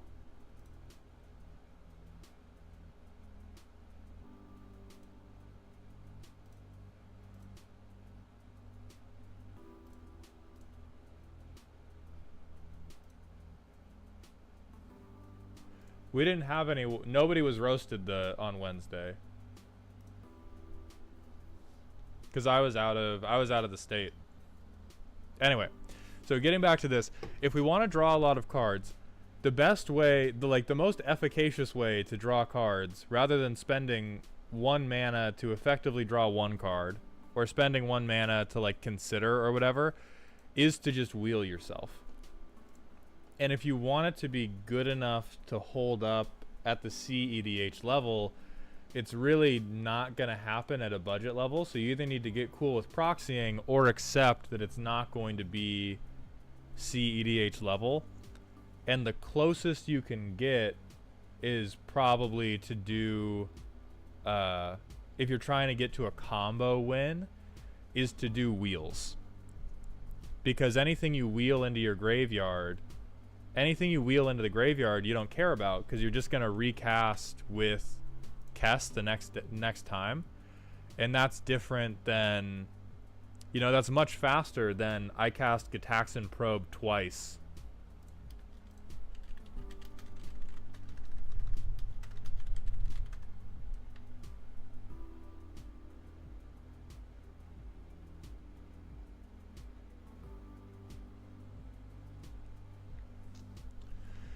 Yeah, Laren, it is a combo deck, but the tools a combo deck needs, we effectively cannot use because of the budget limitation. Like, the only hope this deck has to combo is to find one of 10 cards in the deck. And the best way for us to get to one of those 10 cards in the deck is to get fucking wheelie about it.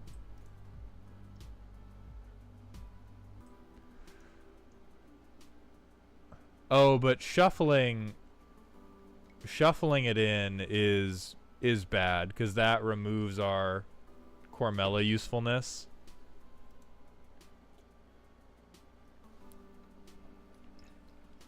I truly don't know about Simian Spirit Guide, just because I doubt that you're like 1 red mana shy that often. I would also do more things that, like, I don't think you need this many things that are 1 mana.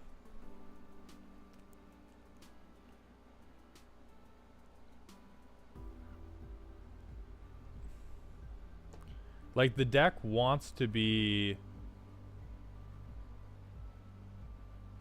The deck wants to be, like, this turbo spellslinger thing, but so much of what we're doing is horrible unless we find the exact right card.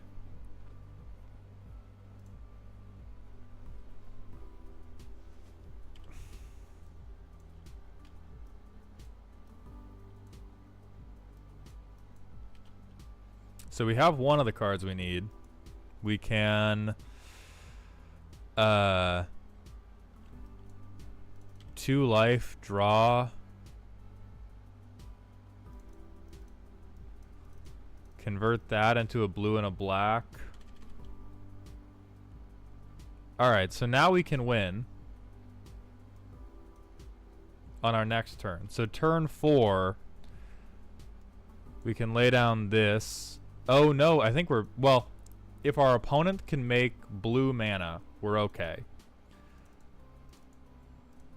Because we would, oh no, this has to go to the top of our library. So we would have to pass through this turn, limb duels, pretend Cormella's Demonic Consult, and then on that turn we could Demonic Consult Thassa's.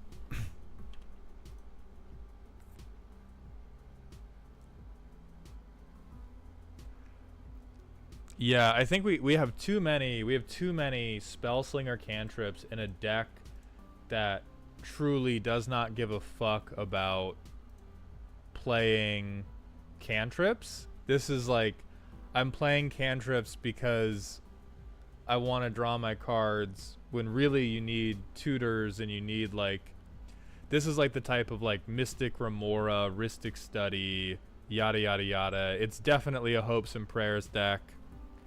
And I think if we're gonna like do hopes and prayers, at least fucking wheel and hope to God that you get there before they get there.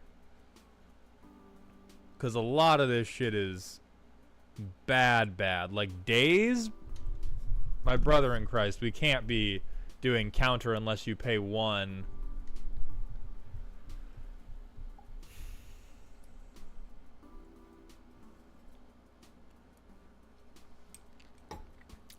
Oh, dual caster combo, Chain of Smog. That is, I think, another good thing you can do, is you could try to have different combos other than just the one combo line you're currently locked to.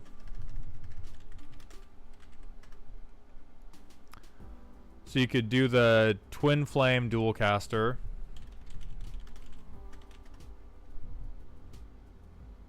$1.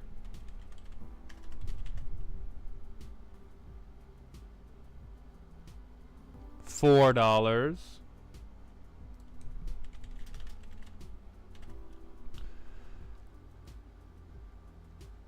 And then you can, oh yeah, you can Chain of Smog yourself infinitely, and if you have Storm Kiln out, you can get like an infinitely big Storm Kiln.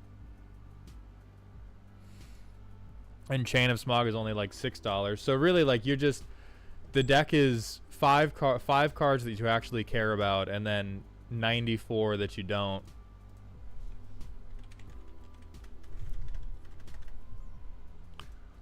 And I would really heavily suggest not trying to do budget CEDH. If you're not going to be all the way there, just don't worry about focusing on being there. And then we're going to move on to No Fun's Silly and Spooky deck. Most Spell Slinger decks for me. Cantripping, Storm Count. I wasn't interested in any of that. What I wanted to play was tons of the biggest, splashiest spells. So Spell Splasher, not Spell Slinger. That's how I found Melik. He never plays retail price. I turn 5 mana counter spells nobody would hold up mana for to OG counterspell with upside. My go-to strategy is play defensively in small bean with a commander that dies to Bojuka Bog, intervening only when I have to and drawing an obscene amount of cards, but ideally I get a flash enabler and start casting one big spell on everybody's turn, gathering power like Goku charging a spirit bomb. So long as my graveyard isn't exiled, somebody's getting Gravitic punched for 30, maybe even twice if they really deserve it. Personal rule, I don't play extra turns, and I don't play non-MDFC instant sorcery less than 4 mana to maximize thriftiness. I know Psych Rift would be obscene in this deck, but I don't own one. Okay.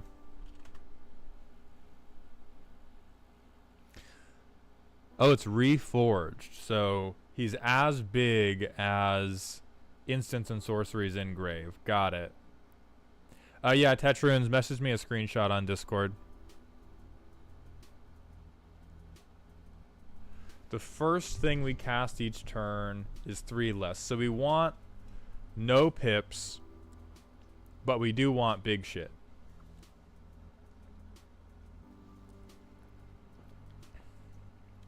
Yeah, so we want flash enablers.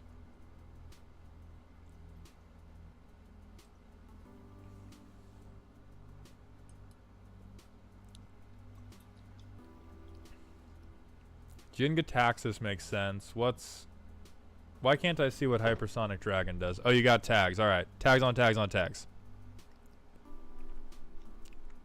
21 card draw discounts.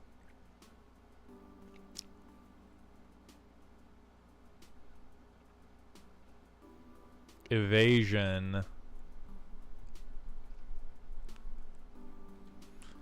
Flash enablers. I think we probably need...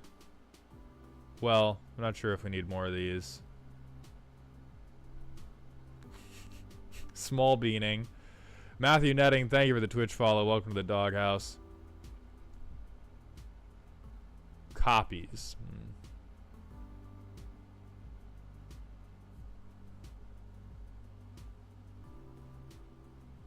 Najal is definitely better as a flash enabler. It's not storm combo. It looks like play... It looks almost like mono green, but is it? It's like I want to play the biggest spell possible and then kill you with Melik once I get a full graveyard. Big counter spells.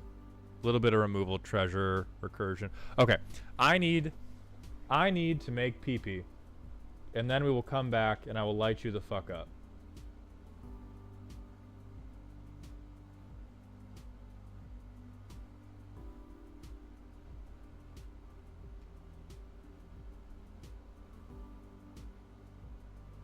Oh, that one.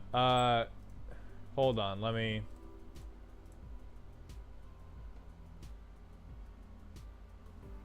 I will...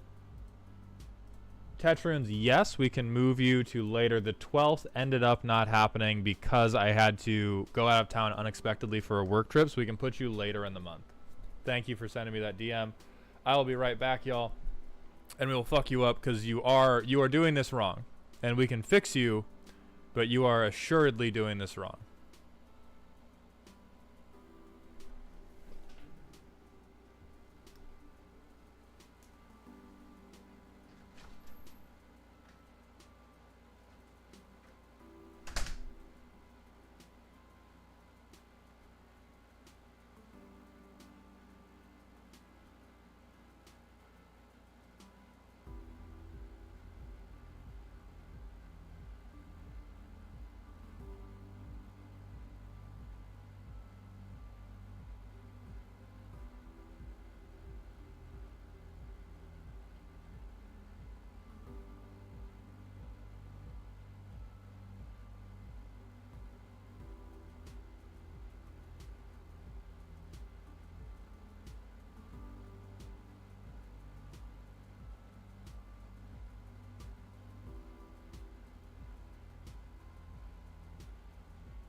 God damn it. Alaren, stop selling my shit. Stop selling my shit right now. Okay.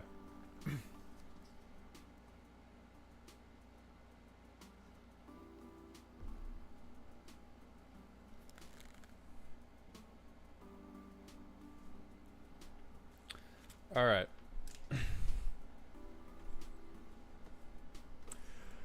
So here's the thing about this deck. This deck is like that scene from Shrek where Donkey is asking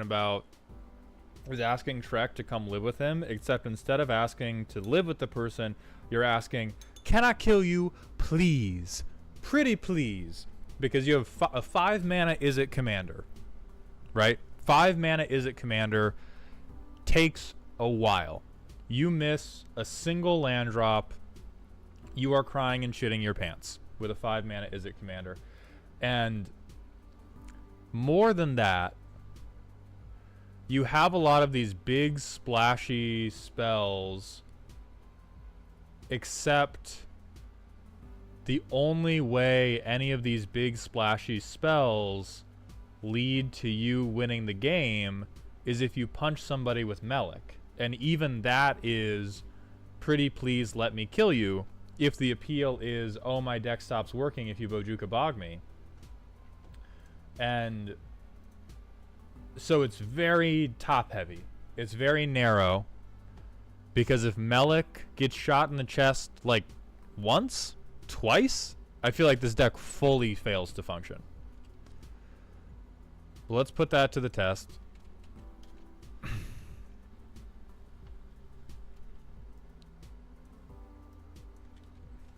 Everything in our hand uncastable, because everything in our hand is based around Melik being played. Yeah, fully we just land pass. Turn 5, we'll play Melik. Oh, we can't, because we don't have an instant or sorcery in our graveyard. So I guess we would have blown up a land like 2 turns ago. Then we'll play Melik. He's a 2/2.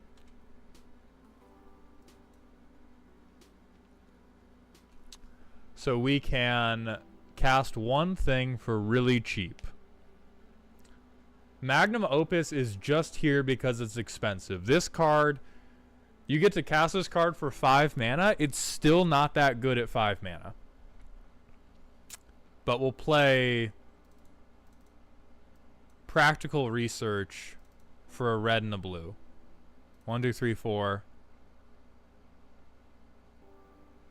Then discard Kazul's Fury, I guess. This goes up to 4. Like the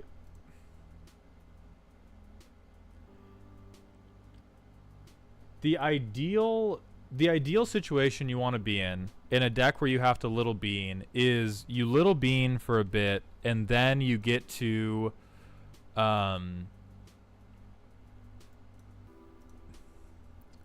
you Little Bean for a bit, and then there's a bit where you become threatening, and then you're like and then your deck is working and you're really playing some Commander the Gathering.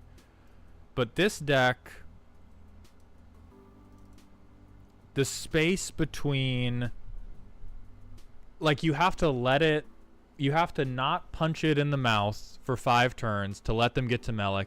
Then you have to let them continually cast spells over and over and over. I also think the obsession with getting a Flash Enabler is misplaced, because even with a 3 mana discount, you are not going to be able to hold up the mana to do this many things. And so what I think the deck is missing, that's going to give it a little meat, is other ways to turn. Melik cares about 2 things. He cares about having a graveyard full of shit, and he cares about casting big badonkers. And you're doing, like, all the cards you have to additionally discount will help you cast big badonkers, but then there's only one card in the deck that benefits from you having cast big badonkers, which is Melik himself, because you have certainly picked cards. You have picked cards because they cost a lot and for no other reason.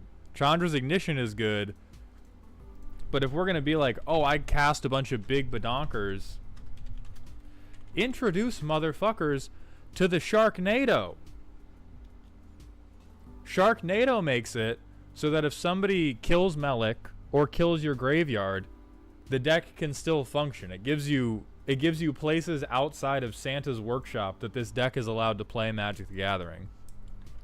There's also, I think it's like Chrome, Host, Seed Shark, whatever. Same difference. There's also Ovika,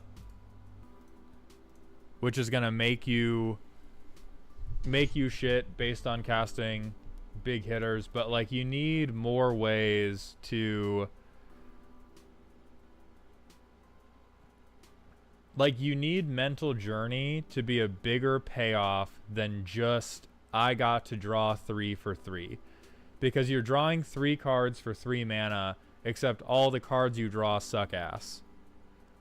We need this whole stack of 21 cards that we're playing only because they're wildly expensive. Like, look at this Chungus up at 5 mana.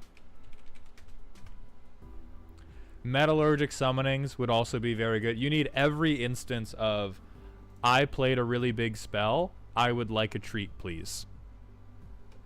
They have 37 lands. They have double-faced ones.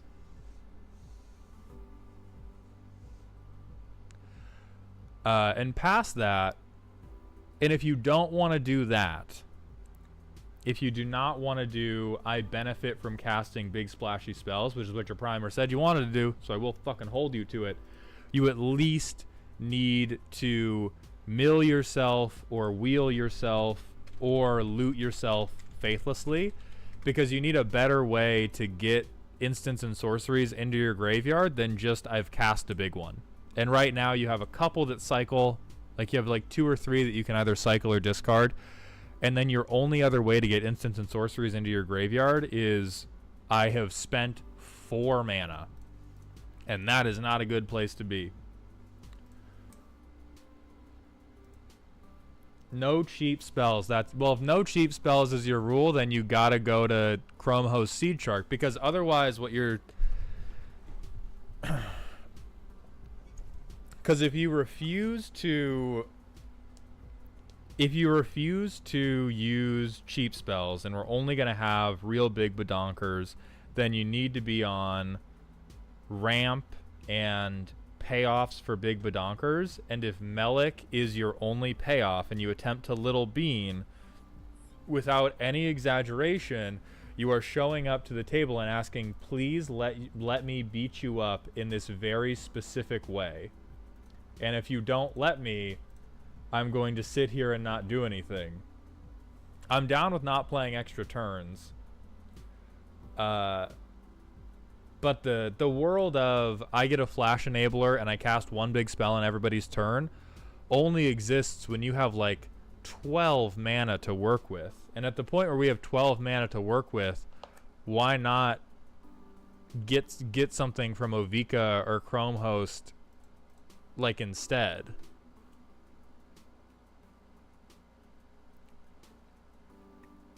Like the payoffs are just not there, and the spells aren't like, we're trying to set up a very specific situation that is more enjoyable as a playtest thing than as an actual competitive thing you're doing. This would be hot for you, because then you could fill your graveyard a little bit. Although it does depend on what cards are in your hand, but this would be pretty hot for you.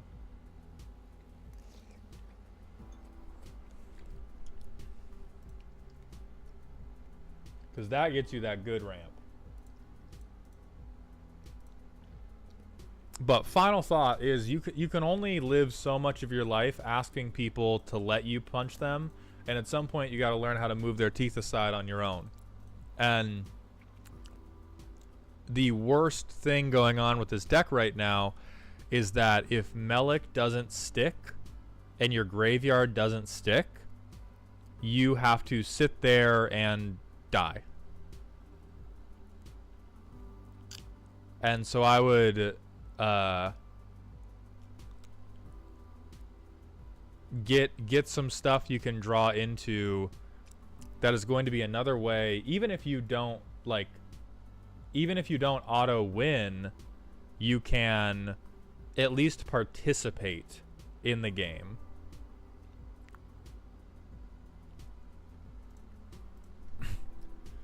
We're gonna go to Zresriel's deck, which is spooky. One of the ways I have found to get around the issues of people having different standards when it comes to describing the power levels of their decks is to just either not let them play it via stacks effects or to steal their cards so you can play them instead. Captain Nagathrod seemed like the perfect fit since stealing cards let me keep my games with this deck relatively balanced to what my pod decided to play on that given day. With Nagathrod, he seemingly fit the old B-movie theme, so I made it my goal to have everyone at the table experience what it's like to live in an old, quiet town where people keep disappearing, sometimes only to reappear while monsters lurk about. I have a couple other cards in the considering section that I'm not sure if I should sub into the deck, and I am open to any and all suggestions. Okay, so 80s B-movie. I think we can work with that theme. A dysfunctional family and local wizard discover that the children's nightmares are responsible for disappearances and deaths in a local swamp.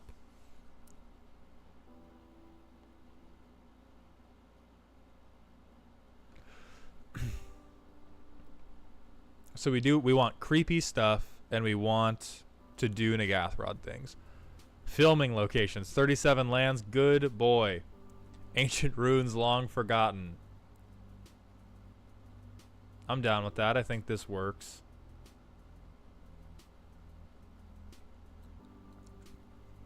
Opponents mill cards. That's good. Dysfunctional group of idiots.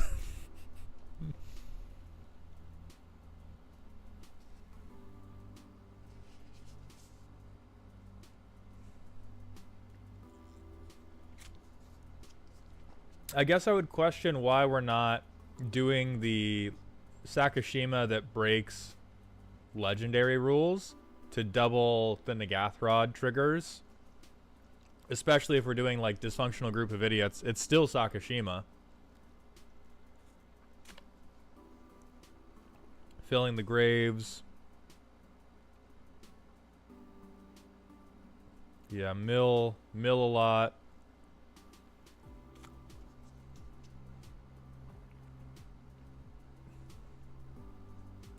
I think Drown in Dreams, wildly overcosted, but you can get away with some overcosted shit.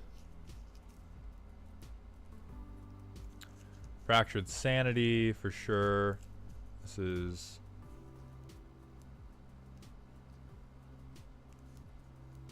Cacophony, for sure. Mindcrank, for sure. Realmbreaker's great for ramping. Oh, Jesus, here's the hate. This. Oh, and you put it under card draw, you lying son of a bitch. You This is somebody. You showed up to Home Depot, you walked up to one of the little kiosks to buy things, and you typed in pipe bomb, and then when the cops came to question you, you said it was because you wanted to do some fertilizer projects. You motherfucker. Look at my 2-mana cantrip. Look at my 2-mana cantrip. Don't worry about the other 3 paragraphs. My pod's Pillow Fort players. Okay. That is very good context for this.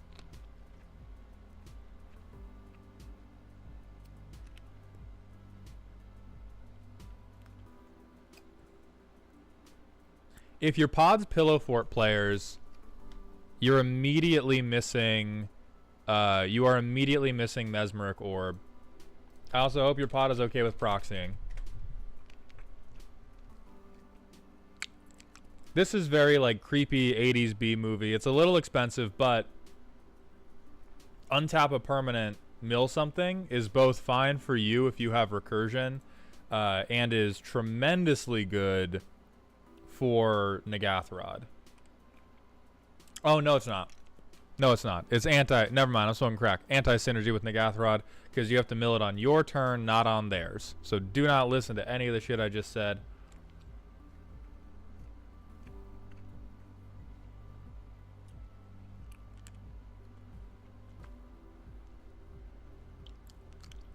So we got theft, we got theft.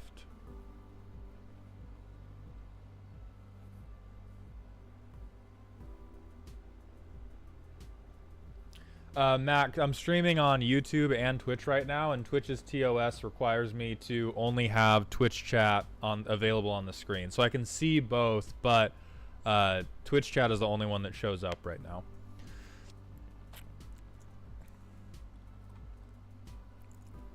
Forgotten on upkeep, I get to wheel myself is fucking crazy.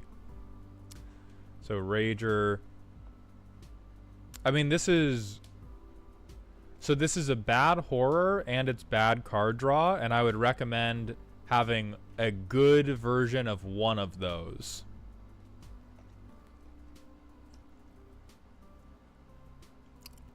Rune Crab. Okay, so we are down with a little bit of mill. We have Umbrus. Vashta Narada. I'm questionable on Vashta Narada because is it on attack? No, it's combat damage.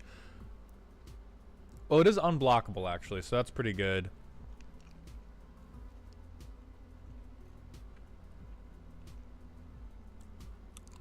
Get to make horrors. Get to make horrors. That's dope. Tetrons, there's a lot of like a lot of it's in flux, and there's a lot of like the rules are individualized between really how famous you are. Like if you're big, you can kind of get away with more because they don't want to lose you. Sergeant Kabuki Man. Taglines: Cover of Darkness, Endless Evil. I think this is pretty good. I think the curve might be a little wonky. I don't know that you have enough. I'm not convinced you have enough card draw. I'm a little worried about that. You have a fucking bounce land? You've let me down. Mistake number one. You don't have land. Well, you have Rune Crab, actually. Okay. Okay. You have Rune Crab. I can be cool and normal about bounce lands. I'm going to discard a land to hand size. Just because of this shit, though. Okay, so we get Cover of Darkness out.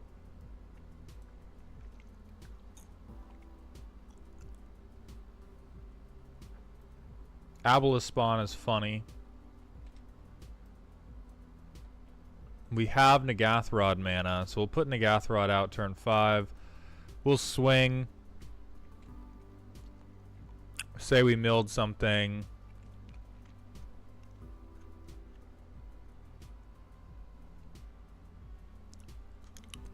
So I think in the context of scary B movie, we want everyone to mill.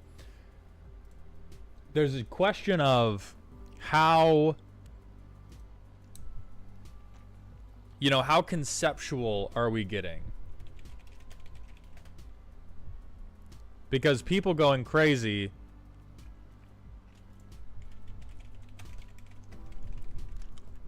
you know, that stuff that, or what's the thing? It's like, I guess you wouldn't be able to get away with Sphinx's tutelage. But thing like Frang Sanity, that could be good. Let's look at what the dumbasses on the internet are doing with Nagathrod.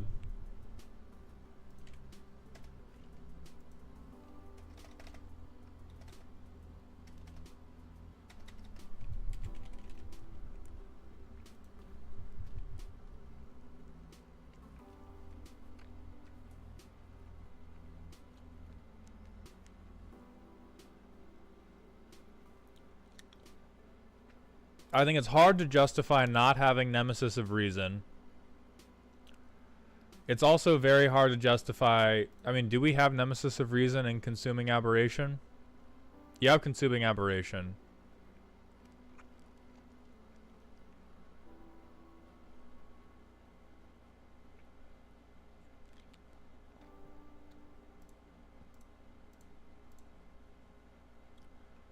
But the thing that needs to be better is certainly your ability to draw cards. Oh, and then we just have a random sexy monster. That is full on for 80s B movie, is at least one monster that's super fuckable.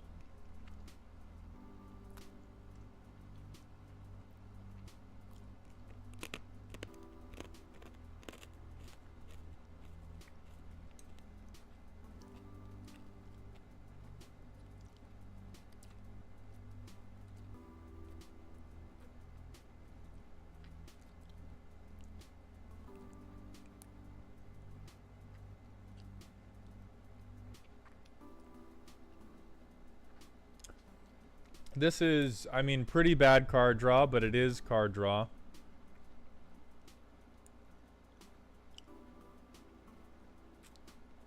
Drown in Dreams also really bad card draw. I mean, like, you are in blue, and you should play like you are in blue. You can at least have things like Frantic Search, because it's very, very budget.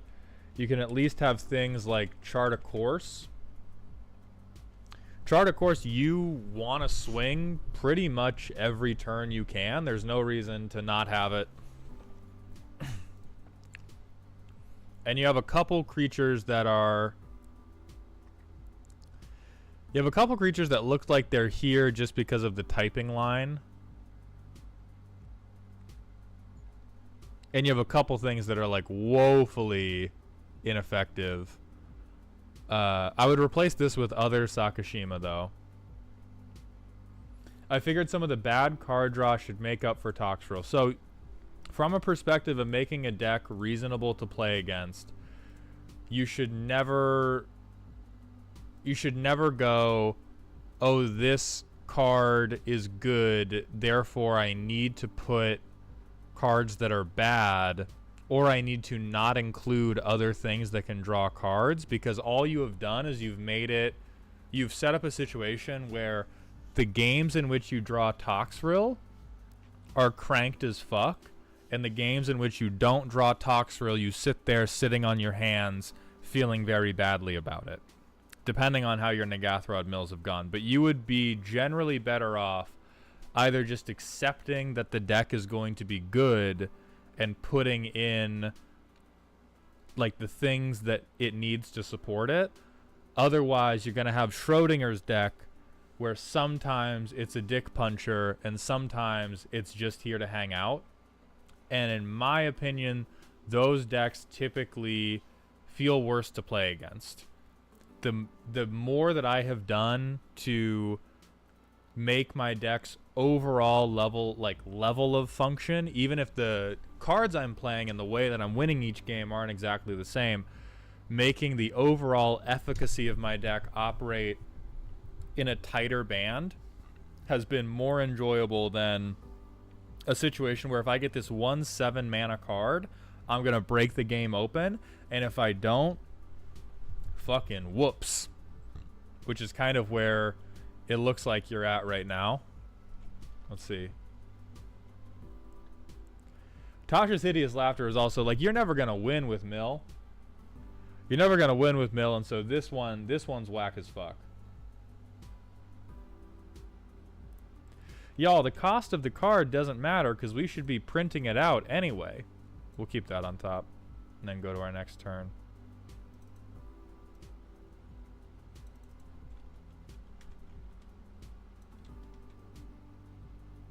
See, and now we really badly wanted one of these things to be something that drew us a card. Because now we're discarding the hand size. Because we have all this big splashy shit that we can't actually use.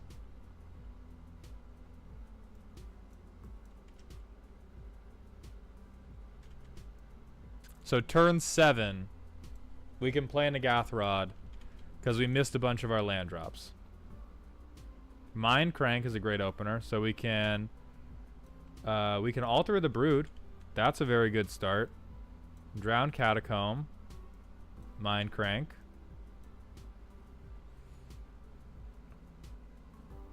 We get on top of activated abilities. And then we're stuck again because we have a lot of horrors that don't matter until our commanders come down. We don't have ramp, and we don't have the cards necessary to draw to the other things we're trying to do. This enters tapped, which is fucking heartbreaking. I mean, we can Ukulon, and we'll assume that we had to cast this at some point and blow something up, and then Ukulon can start working. So turn 8, we've played our commander and other than that, our commander hasn't really started doing anything. Island Altar of the Brood. Turn 2. Vashta Narada, very good because it's unblockable. Turn 4. We can hold Amalgam, but we really don't want to like hard cast Amalgam. Hold our dick in our hand, hold our dick in our hands. So 3 playtests in a row. We get to 4 lands, and then we end up waiting until turn 7 or 8 to play Nagathrod. And so I would commit more of your deck to getting you to Nagathrod and less of the deck to, it's going to be so silly once Nagathrod gets out here. Like your 80s B movie has, it needs better pacing even for an 80s B movie. Like people got to start dying, and right now the monster's not showing up until 2 hours into the movie. Oh, things in considering. Okay. I would swap out Spark Double for sure. Bloodline Pretender is okay. Like, it's better as Changeling than it is as anything else. Grindstone you don't need. The effect is too expensive. Kindred Dominance, no, because I think you want to be stealing things, and you'll end up blowing up the things that you've stolen. Spark Double's the only thing worthwhile from considering. Other than that, it's either I would do Wheels, I would do Frantic Search. You can even, like, you know, Ponder, like anything, just anything to draw cards. And more than, like, you're not even trying to combo. I'm saying, like, you need card draw because you need to make sure that you hit land drops, right? Even at 37 lands, you need to make sure that you either hit land drops, or if you're hitting your land drops, you need to make sure that you are going to hit things that you can play. So, like, Moment of Truth, that's a thing that would happen in a movie. There's a moment of truth in horror movies. So Moment of Truth, Chart a Course, just like anything to... Oh, investigation cards could be good. Yeah, things that make clue tokens. So anything to get cards into your mitts faster. We are going to move on from Dressfield's deck. I do like it. I think it's right there. I love the theme. But yeah, the monster shows up 2 hours into the movie. And that's not going to work in most cases.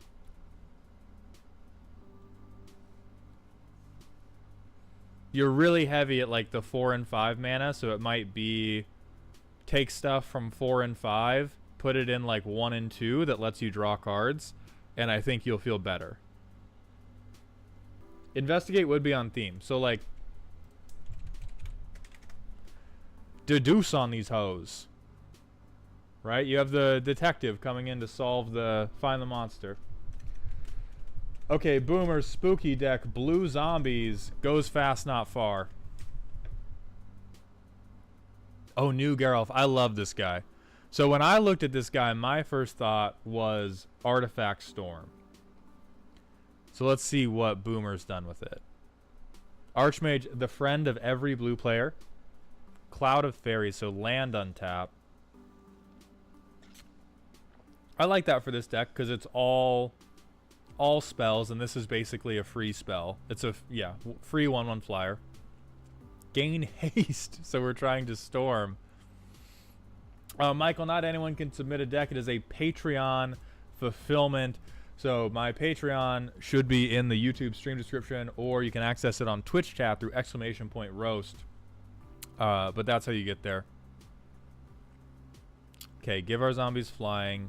Proliferate. Oh, I guess our zombies, yeah, are coming in with tokens, sure.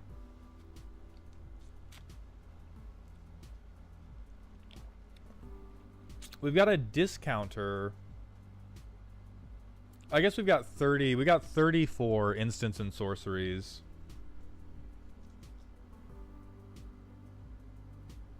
Card draw for zombies, sure. Jason Bright is perfect here, yeah. Lier, flashback. So instants have rebound. So we're free casting our instants. Poppet Stitcher. So double up on these instant and sorcery triggers. Spark Double Reality Trip. And then it looks like... So most of our sorceries are like cantrippy card draw. Hexproof, High Tide, Psych Rift, Counterspell. Boomer never lets me down. Boomer never lets the blue player in me down. Okay, so we have a ton of pips. Which does make... Being pip heavy makes storming off really tough. Yeah, let me check for tags. No, it's not tagged. Boomer, the tag on Boomer's cards are always, this is good. Choose a creature type. Yeah, Kindred Discovery is great. Mystic Grimoire and Mystic Study. I'll pry these. I'll pry these out of his fucking cold dead hands, I'm sure. 32 lands. 32 lands is also really low for a deck that wants to storm. Unless we're planning on just getting like one zombie a turn. And we've already, like turn 2, right? Turn 2, we're discarding to hand size. Fuck case. So we have one remaining. We can at least, I mean, we can reality. No, we don't want to. We really don't want to be going off yet is the thing. So we can get Geralt. And then how would we even... So I guess Roaming Throne, then pass. So this is the turn. So turn 7, we're going to try and pop off as best we can. So I'm going to tap 2, spend 1, get this, untap 2. So we have 1 blue mana floating right now because we got it discounted from Sapphire Medallion. Then we'll use the floating to sleight of hand. We will get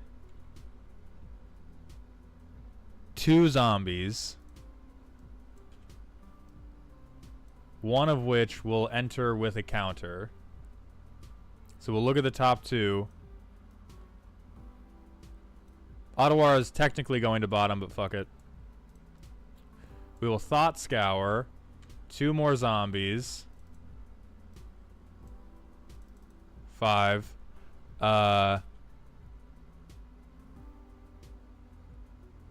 We'll mill somebody, draw. Fuck. Play a land for turn. Contentious Plan. Two more zombies. Oh, god damn it. One of these is 6. I fucked up. We proliferate all these zombies.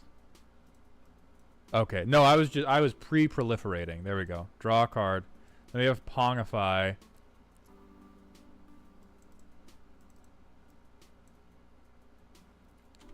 Two more zombies. And then I guess we hold our last land to offer you can't refuse. So that worked. And then turn 8, we can just start murdering everybody. But once again, we're on a fucking one-lander. Like, Boomer is just praying, I think, that Mystic Remora is going to fix his life for him. And we need to get 10 cards deep before we find our next land. So my man is, like, this is one of those, like, 1-pot recipes you see on TikTok that desperately needed to be a 2-pot recipe.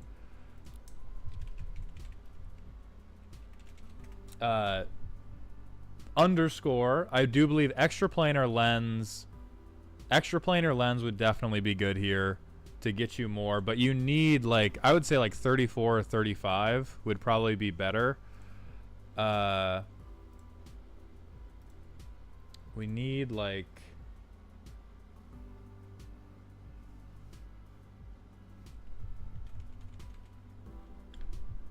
so let's look at Storm. And let's look at Mono Blue Storm and see if we can't get better ways of making mana, because that's what we are lacking. Dramatic reversal could work, but this would work better if they went the direction I went in my head of Artifact Storm.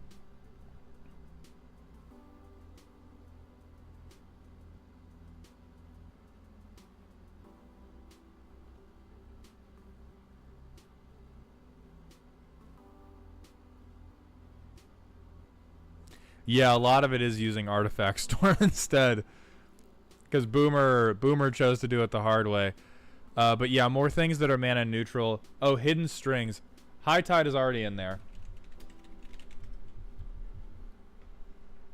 Boomer is also typically a CEDH or high power player, and I think he built that deck praying to God he would have the same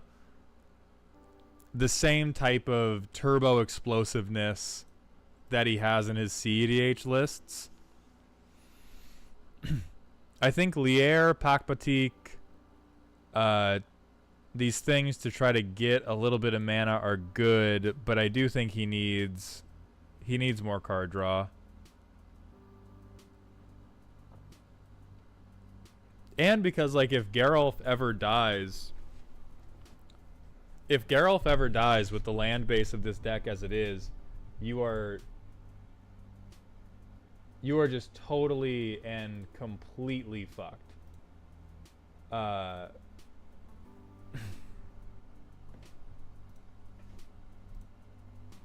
I'm weak, you see. I see the DM you sent. You're scheduled for the 19th, and I did send the email, so go ahead and check your spam again for me. But this is functional when you get the right draws, and it has the card draw to try to get the right draws. And, like, I would not be surprised if this test hand goes really well, precisely because we got 3 fucking lands. So I'll cast Thought Scour. Jesus. Draw a card. Put...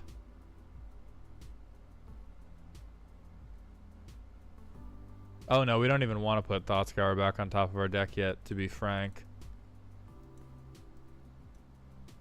So we got 3 spells out that turn. So that's 2 zombies.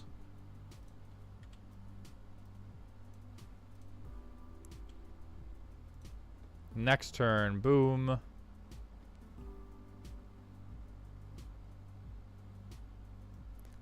Now we get Kindred Discovery. Swing twice, draw 2. Get a Meritus.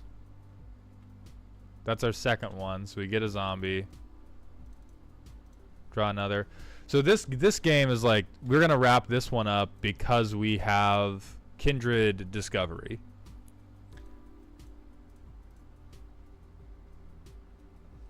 I think Chart a Course would be good here. I think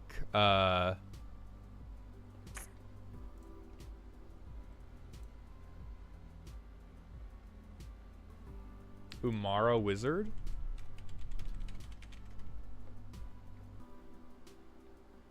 Oh no.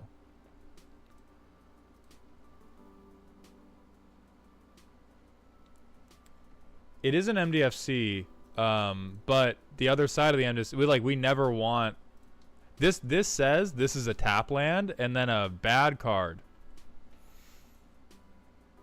Yeah, I think overall the balance of how many lands we have is just wrong, and it is the deck is firmly on the back of drawing Kindred Discovery, Mystic Remora, or Rhystic Study. The blue Kindred All-Stars, and if we don't get those, it is a rough fucking time. Do we have Frantic Search? We do. Okay.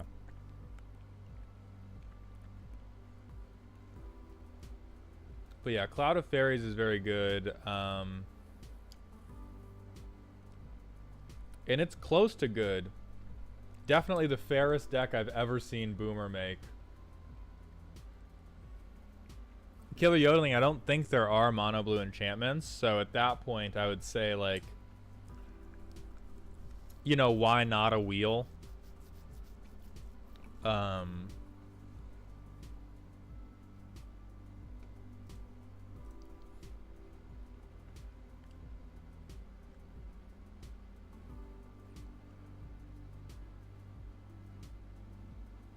I think Felwar Stone is also risky here because the only mana we care about is blue. Almost everything, like, this deck is going to stop. This deck is going to stop functioning because we run out of blue pips and not for any other reason.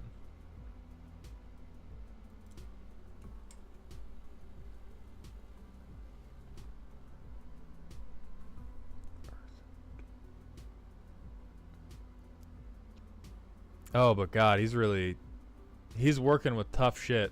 I'll be honest, mono blue storm, but not doing artifacts. That's a hard way to live. That is a hard way to live for sure.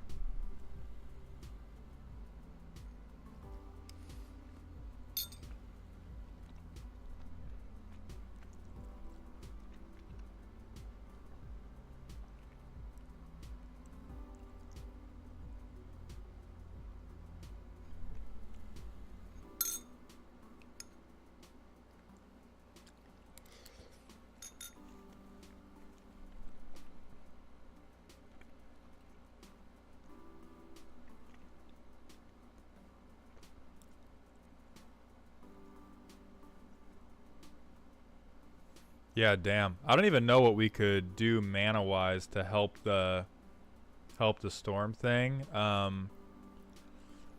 mean, Star and Sphere would work. Star and Sphere could work pretty good, even if we're not doing all artifacts.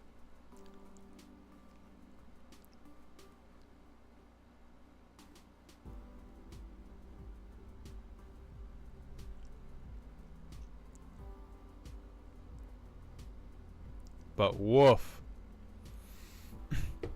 I would remake it as an artifact deck. Barring that, keep thugging, but please God, put like 3 more lands in. Put like 3 more lands in. I think we have a lot of instant and sorcery recursion for a deck that needed to draw another land in the first 3 turns more than it needed to recur a specific instant or sorcery. Also, honestly, fuck Skylord. Just bigger zombies. Who cares?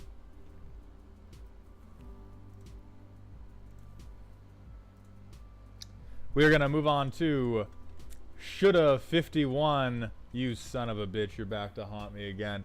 As I've stated before, I, Nekusar, love to be a gimmick. This is a lore-accurate Preston Garvey deck. Oh, so is every card in the deck cry or die? This is Fallout 4 in a deck. It's part enchantment enchantress theme as per Preston's abilities, but adding in a bunch of quests to complete, cards that emulate perks and good old Bethesda bugs. And to complete the meme, I have a section dedicated to maps because another settlement does need your help, and I'll mark it on your map. A quick note on our table, just because some players are newer, we play more fair, no infinites or loops. I am down with that. So let's see what you got for me. Good job, General. You beat the synths, destroyed the Brotherhood, tolerated the Railroad, and dumpstered the Raiders. But our work is never finished. Another settlement needs your help. I'll mark it on the map. You likely aren't getting Garvey out till 5, meaning your plan doesn't hit till 6. Much like the actual Minutemen, it might get run over, or you might just have your soul survival sneak in as a super soldier. Okay, so at combat, we get to make a green aura token named Settlement attached to a land. It lets your lands tap for any mana. When he attacks, you untap all your lands. That is so fucking bad. Lady Kilala, thank you for the raid, my friend. I hope you had a good stream.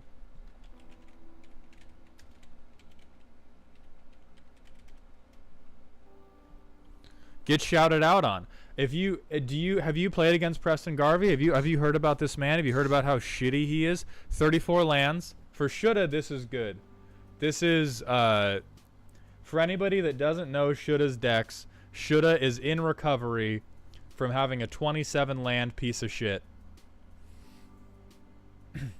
So we care about enchanting stuff. We can presumably float a bunch of mana if we have Preston Garvey. Or like we can tap out in main phase 1 and tap out main phase 2. Thank you, Dias. Let's check on tags. Perfect. Perk. Idiot Savant. Alright.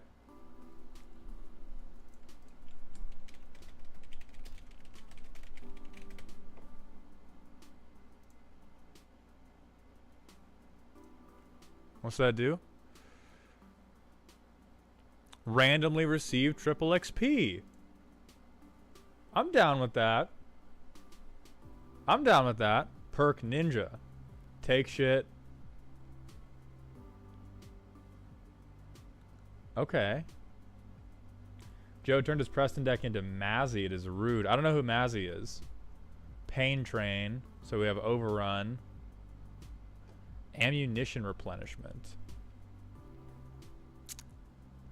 Sithis. Yes, man. Okay. Duplication glitch. I would almost... Populate's really good, yeah. I think the proliferating is probably unnecessary because we have... Like, we're not getting necessarily counters. We have a lot of, like... We want to populate more than we want to proliferate. Seems like it needs more draw. I mean... When you're working with addicts in recovery, you can't tell them... You can't focus too hard on getting a mortgage for a house one day. You need to get them to stop injecting heroin that day, and that's where we're at with Shoulda. And so they have... We've gone through 5 categories right now of things that do things their deck cares about. More draw... Shoulda? No, don't listen to them. Keep the lands. Keep every land. Yeah, these auras are sick.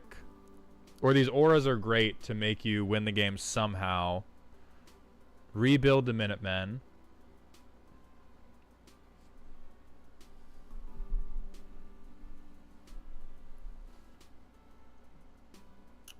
Okay. I'm liking this so far, Shoulda. Tetrarunes for proliferate. -1/-1 and +1/+1 counters cancel out. So if you have a -1/-1 and a +1/+1, it goes to 0 counters. It is not... They do not track separately.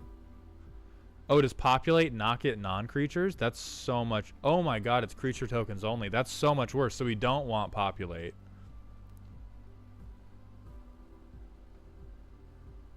I'll mark it on your map. That's real. So we're ramping badly, but it's at least some type of ramp. I will accept this terrible, terrible ramp because it is married to the theme. So God bless. It's from Tarkir. It's going in the deck. Oh, our first relapse. Our first relapse of this particular deck. Sure, you're defending the settlement. I'll let you have it. I'll let you defend your settlement. Minutemen, punchy boys. Okay, Storm killing is smoking crack. We're gonna fix this. Yeah, 3 dogs, crazy as fuck. Why in God's name is Kalemni Disciple of Eroas here? Just experience counters and 5 mana non-creature. You got 12 things in the deck that can trigger this motherfucker. What is he? He's not even from Fallout. This is just a hot person. Experience counter. Why though? No. We're not. Because your commander doesn't say proliferate. Let's look at how many times you can proliferate.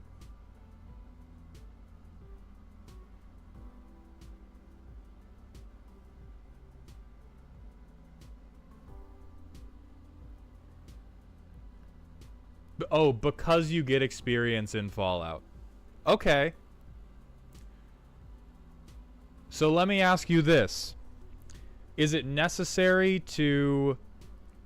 Is representing gaining experience necessary?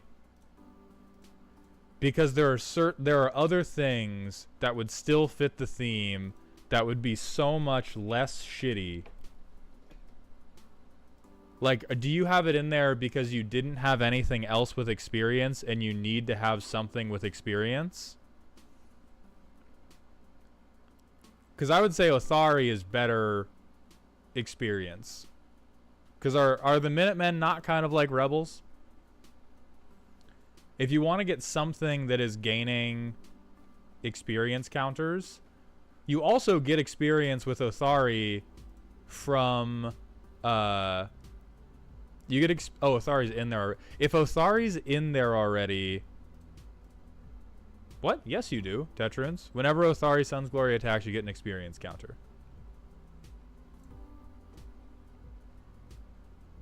Oh, a class enchantment with leveling up. Yeah.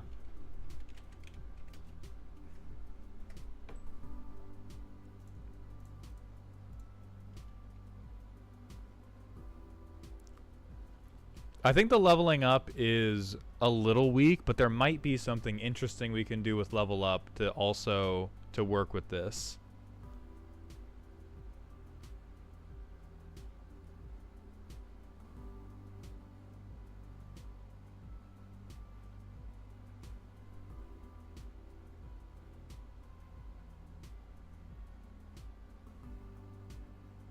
I mean, honestly, Hex Drinker would be fair as fuck and would eventually become a threat on the ground. Oh, except you can't aura them, so that, never mind. That does Nanbo with you a little bit.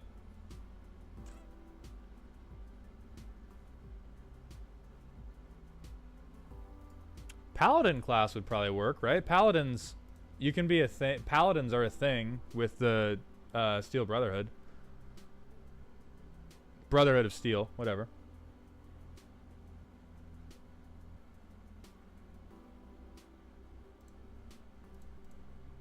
And Paladin class would be a very fair, like, boots on the ground way to kill people. I just, like, Calamity is... Nothing you do is triggering Calamity, or barely anything you do is triggering Calamity. And so I wouldn't... I think that... I'm going to say the nicest thing I can say to you, which is that the deck looks like it works good enough that I think you can... I think there is a different thematic card that will do better than this thematic card. I don't think you need to dump the theme for a better card, but I think there are other things on theme that will help you. Stormkiln Artist...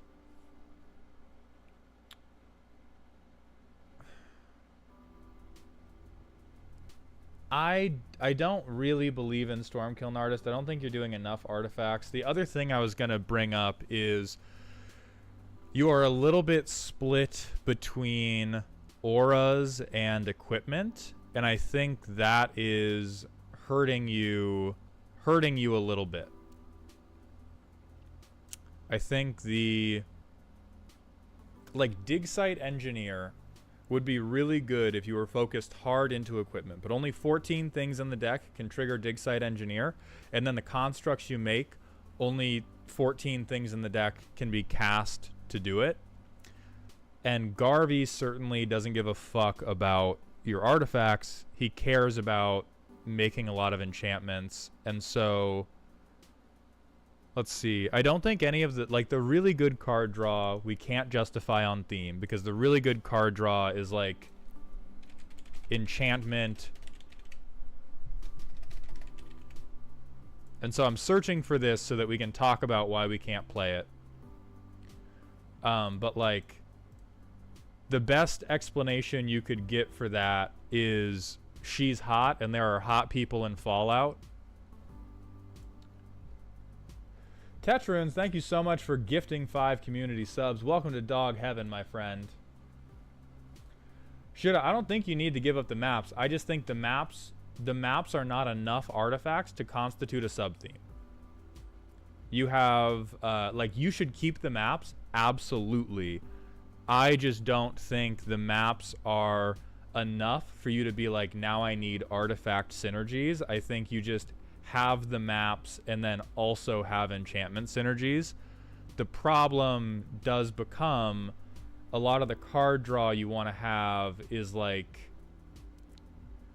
tough to justify as being on theme. So that's what I want to try to help with right now. I like this. I like what you're doing. I want to see it succeed. But a lot of this shit is like, that's not in Fallout.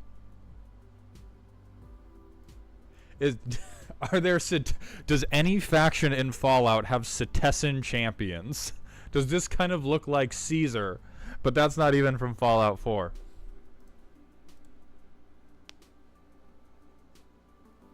Well, we have Sithis actually. Didn't you put Sithis in? Okay, actually, so we're already allowing stuff like this. I would say more things like Sithis. More things like Sithis, and you probably want ETB. All that glitters is in the deck. We have five. These are the 5 cards where it's like, fuck it, I want to win.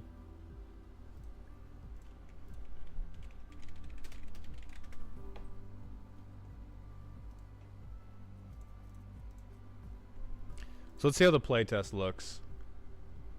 0 lands, as every shoulda deck should be, but we ripped Path of Ancestry off the top. Hijinks, we only have 18 to cast, so we get 1 a combat from Preston Garvey, which is why I said Citizen Champion, because that's on ETB rather than cast. But we do have 18 is enough that you'll probably cast 1 or 2.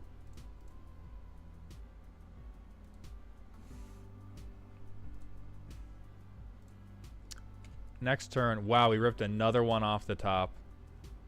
We still can't do anything. We ripped a third land has hit the tower. So we get a map token. Next, a 4th land straight off the top. We'll sticky fingers. We'll swing. We'll say we got through. Because I would prefer that we did get through. Where's my treasure token? There we go. Then we Preston Garvey. Don't worry, there are 3 cards in the ramp category. Holy shit, 5 lands straight off the top. So we will green combat. We'll put it on. Fuck it. This is the Preston Garvey token. We'll put on Reliquary Tower. We will. Oh, so I guess pre-combat we do.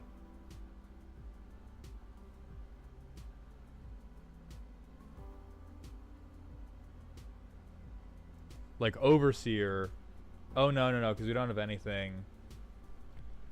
Whatever. We get a treasure. We assemble the Legion. Then we next turn. And then, see, now we have Dig Site Engineer. We have no artifacts to cast. How deep would we need to get before anything that cared about Dig Site Engineer would show up?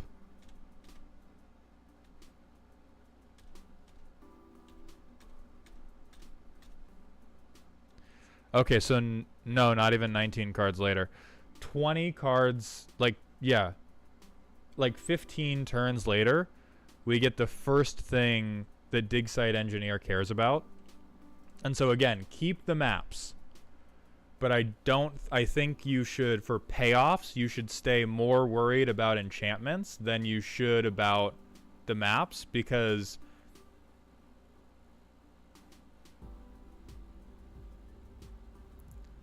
particularly for things that say trigger on a cast. Because like ETB, sure, we're going to make map tokens, so artifact ETB is fine. In fact, that like this would be the best of both. This would be the best of both worlds for what the deck is doing, because you're having this will this is a map payoff because the map tokens will ETB. You'll make her big, and then it also pays off for the enchantment tokens. But I like it. I think this works. I think this is fair as fuck, which is sometimes derogatory, but not in this case. I think you need like 34 is honestly, if you have card draw, you can rock with 34. I would just say some of those enchantment. Damn.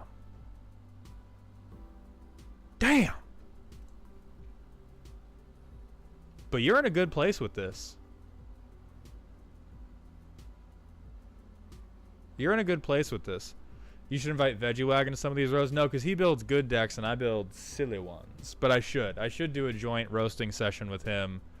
Because he builds like all of the decked out decks and is very good at it.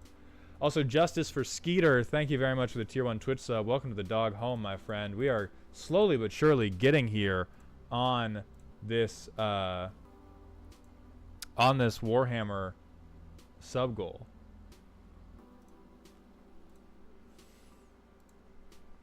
All right, we're going to move on to Pokemon Peeps Silly Deck.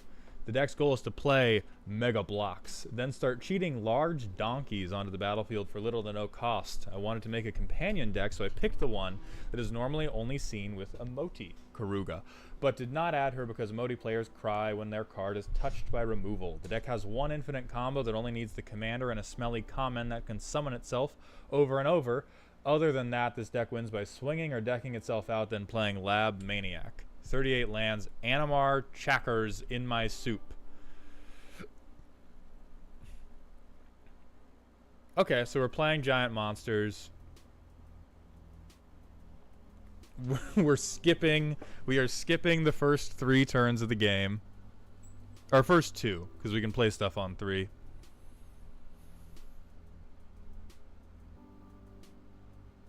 And then this is just a million, I'm presuming, very good creatures. Oh, is this statue?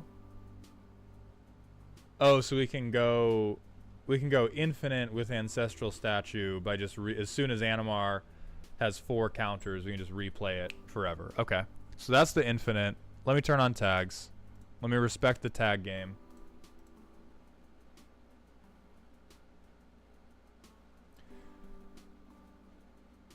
Jordan, the Warhammer stream entails a lore deep dive and then either playing a Warhammer video game or trying to learn how to play the Warhammer game itself. Eats your cards. Artifact Enchantment Land. Graveyard Hate.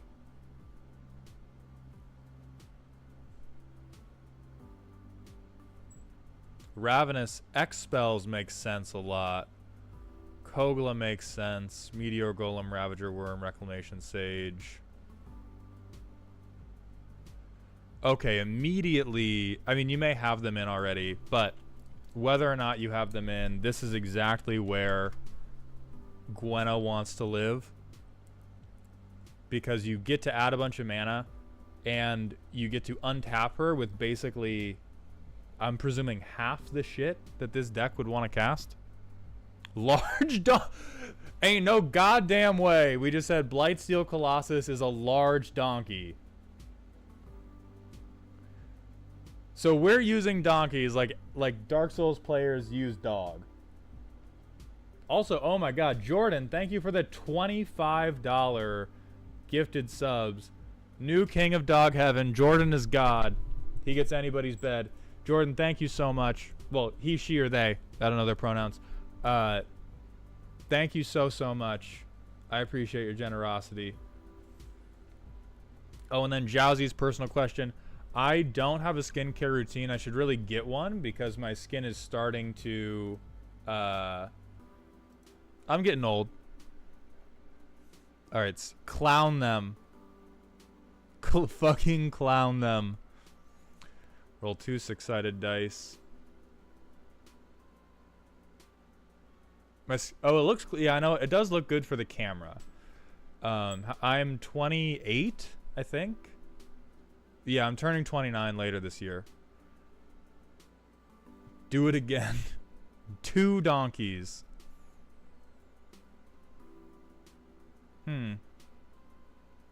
I do think... I'm not convinced on Thassa.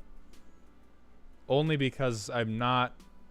Oh, your companion. Okay, yeah, Thassa just for your companion is fine.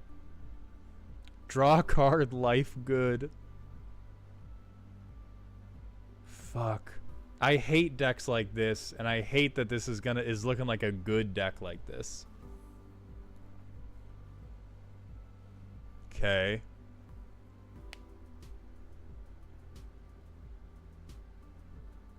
And 38 lands. Yeah, peeps, you're definitely good for... Okay, but we have, what, 1? We'll give you a free mulligan on that one. Okay, this is looking better. So we know we're skipping the first couple turns, but we're gonna Chromatic Lantern. And then I think we Animar. Do we have anything we can play? No. Or we probably wouldn't. We would probably Beast Whisperer first, then Animar the turn after to draw. And now turn 5, we will Gwenna. We will 1/1 and draw. But we only have 2 mana left, so we can't do anything. Evolving Wilds. Silverback. So tap her. 1, 2, 3. So draw. Oh, tap 1 land less because we had a counter on this guy. Untap her. So now this is only 5 mana, which we have, which is horrifying. So tap her, boom, untap her, counter, draw, steal a bunch of shit. I'm going to say we were gaining life because I don't feel like... Well, like, these would be out and tapped, honestly. We can afford Goreclaw, which is 2, 3, 4... Out and tapped.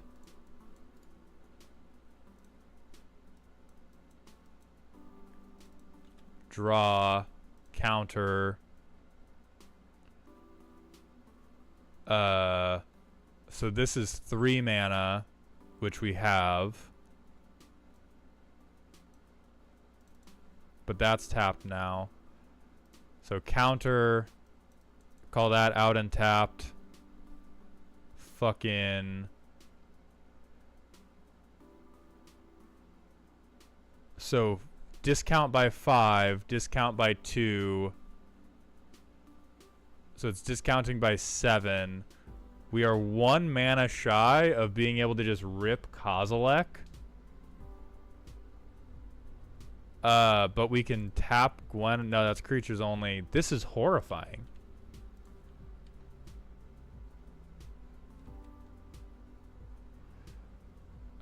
I mean, let's go find that first forest because we're gonna need them. Let's go find that next forest because we're gonna need them.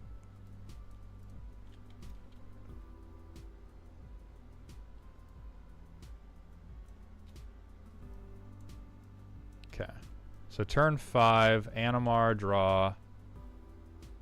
We got to go to our next turn. Think we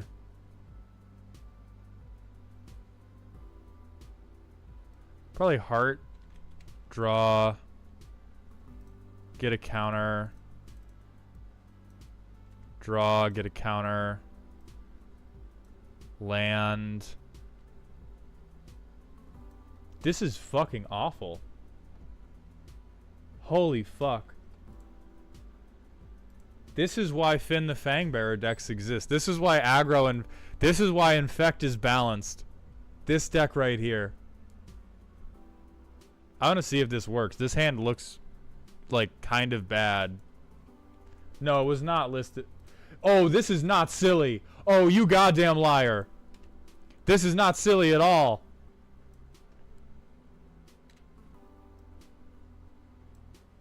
We're just going to pretend the mana's fixed because fuck it. We would need to wait a turn to then do the Animar.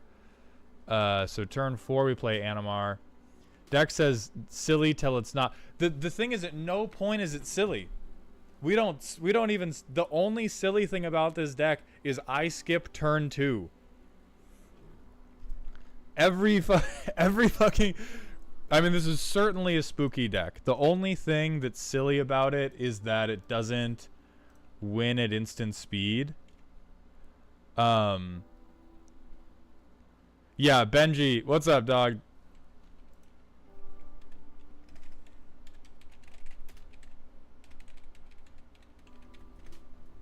Yeah, this is another person who actually knows how to make decks. This is fucking tuned and nice. So we do this, get a counter, draw a card. You've ruined it. You've ruined it by having fucking bounce lands. I'll tell you that much. Next turn, like, we silverback. Like, this is the worst the deck has ever done because we haven't gotten a card draw spell, and even then it's fucking like we can't Tatali because we don't have red.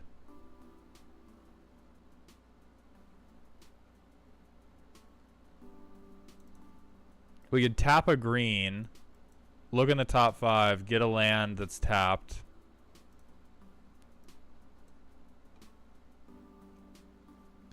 And then we have the statue infinite. Like, and then we Blightsteel Colossus and somebody dies. This deck is cranked, which is also something to be proud of. And you super don't need bounce lands. I don't think you have landfall. Bounce lands are only here to fuck up your curve.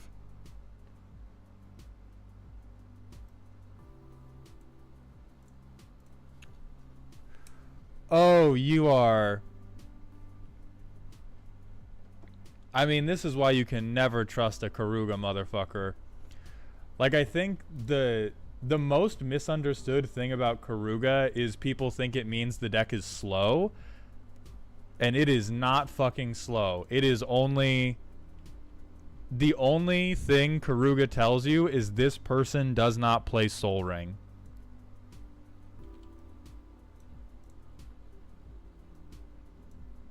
The bounce lands make it silly.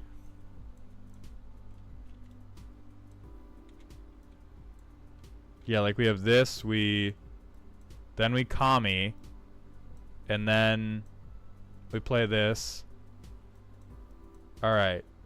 So we Toski. We get 2 counters on Animar.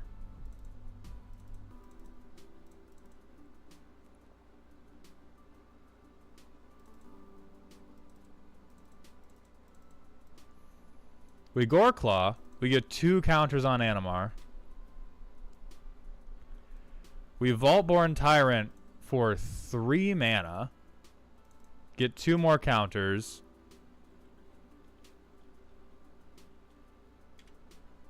We get that. Let's see, we don't have anything to trigger again. And then we just fucking swing a bunch. And we'll assume 1 got through. And then another bounce land is here to ruin our fucking day. Yeah, I personally think this deck is a truck because we could also just play this if this could tap for red. And then we copy Vaultborn. We draw a card. Go to our next turn. Copy Vaultborn to draw another card. We Valakut Awakening this shitty hand. And so we just, let's see.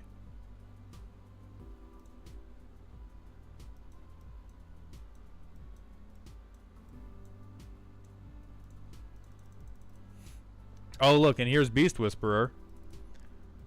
I think they have Disciple of Freyalise.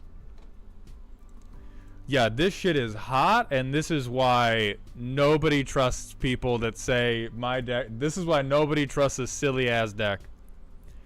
This is why nobody trusts a deck that says it's a 7.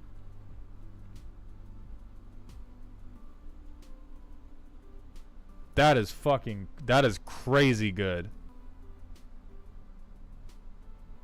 It does play mostly at sorcery speed, which to some degree I do respect. Like, this is a type of a deck that I personally probably wouldn't play too much because it plays a lot at sorcery speed, but it is, my decks are a 7 lion ass. How can you tell what power level a deck is? For the most part, you can't. That's why I throw out the 1 to 10 scale, and that's why instead I use silly, spooky to scary. I think the language you have used to describe your very good creatures is silly.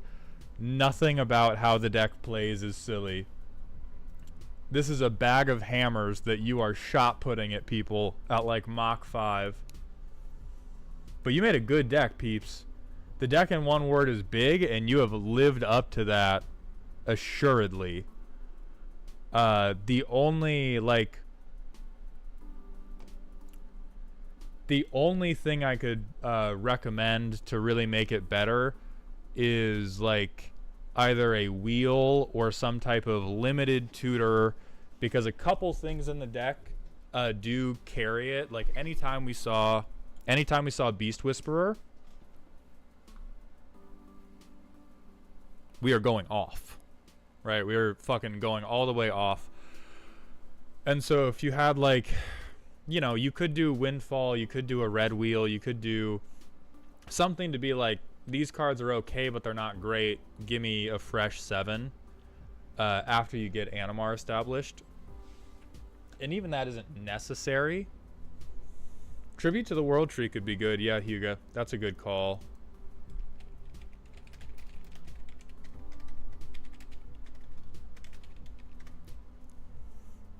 This synergizes quite well, both with getting the discounts started. I think you can make enough green that it'll work out.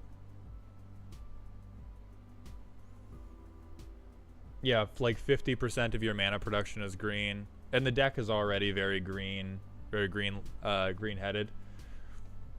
But yeah, that's gross as fuck. Guardian Project is also huge. You'd probably switch like Tyrant Guard. Garruk's Uprising would also be good. Oh, Shared Summons could be really good, yeah. 5 mana, relatively fair tutor.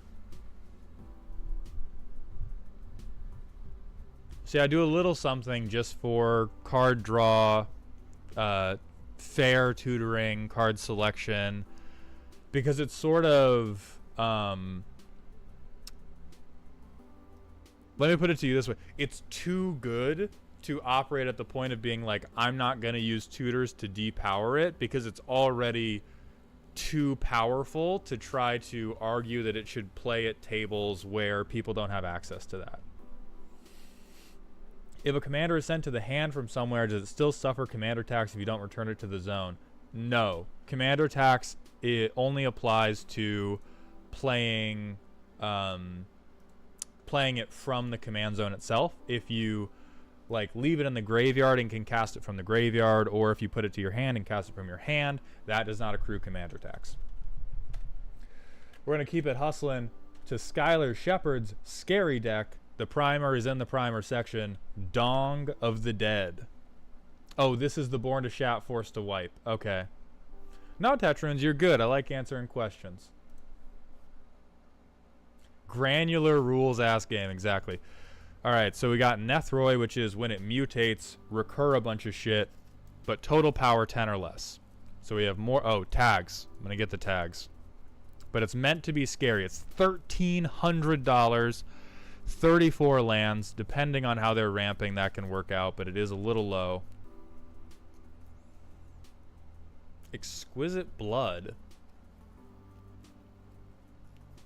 I think this is a meme-ass card, unless you're going for the infinite. Hunting Grounds. Also, I think a meme-ass. This is like...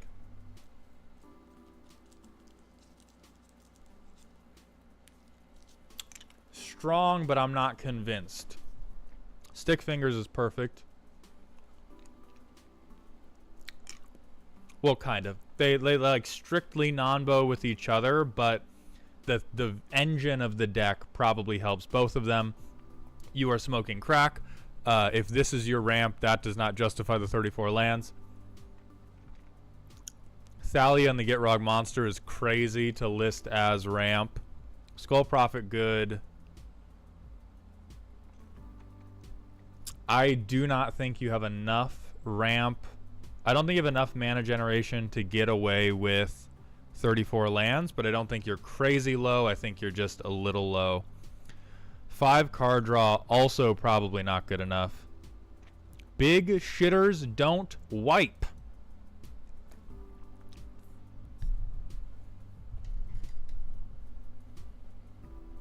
That's true. Hey, that's true.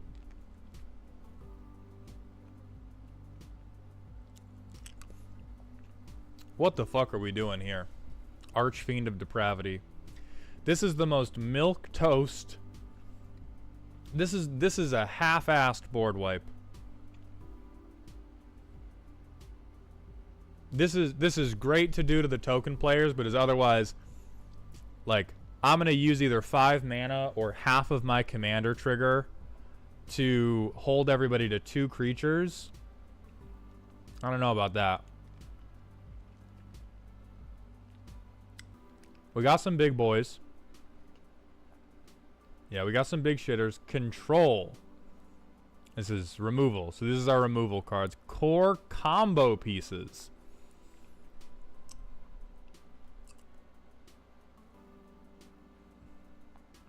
Hermit Druid makes sense.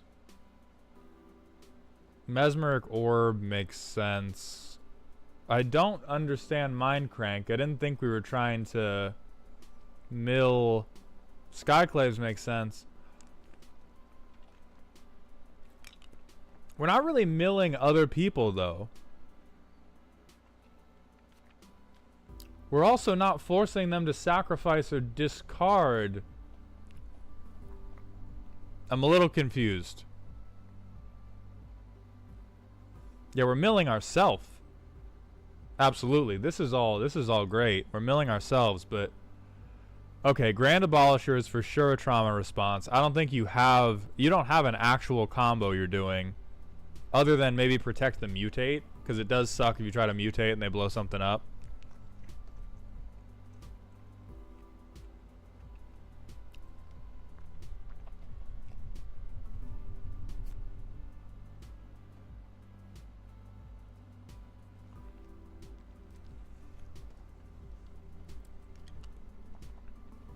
Okay.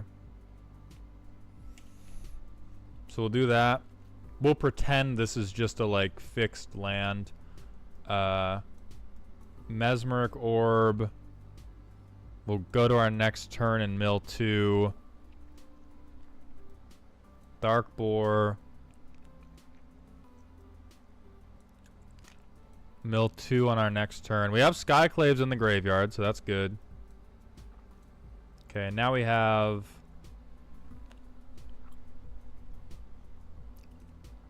Thalia. Next turn, 1, 2, 3, 4. I do not think you own enough swamps. Oh, Mind Crank Sir Conrad. Okay.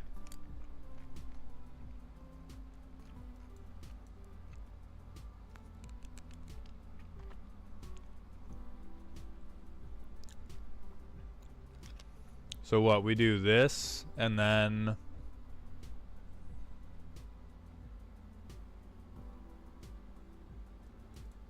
maybe attack, sack this guy because he's not actually that important. And then 1, 2, 3. So we have 12 things in the grave. We probably have enough that it's worth mutating, but like we have 6 mana. We're still short on the Nethroi mana.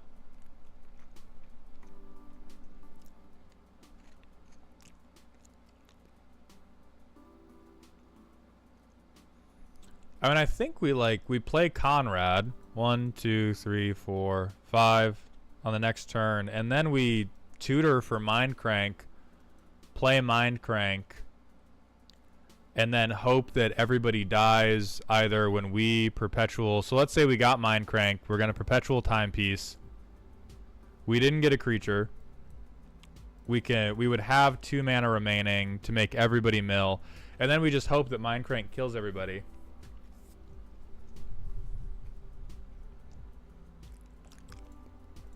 Okay.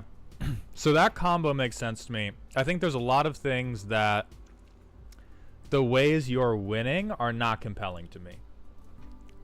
The ways you are winning are... I like Exquisite Blood.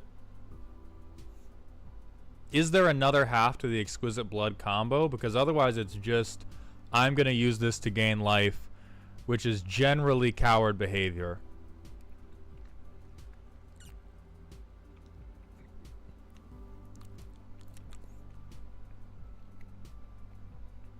Abzan Charm is also definitely not... Read the primer. Okay.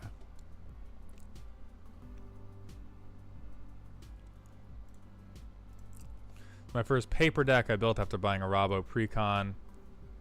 I got the name from the idea that I have to shit creatures onto the board, and the only way for my opponent to deal with it is to wipe my dirty ass for me.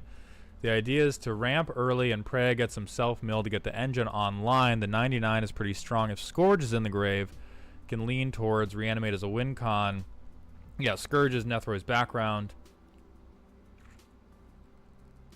I'm pretty happy with how the deck is. I've been playtesting editing for a year now, but I want some recommendations from No More Balls Mauled if you can spot anything worth improving. My budget is I'm willing to buy a mana crypt if it needs one. Okay. So you're not running infinite. So if you're not running infinites, which I based as hell, I would say Exquisite Blood is not worth it. This is the type of deck where you would much rather be the problem than try to survive the problematic things. I think that in the same kind of line of thought, Hunting Grounds... Now you probably hit Threshold really often.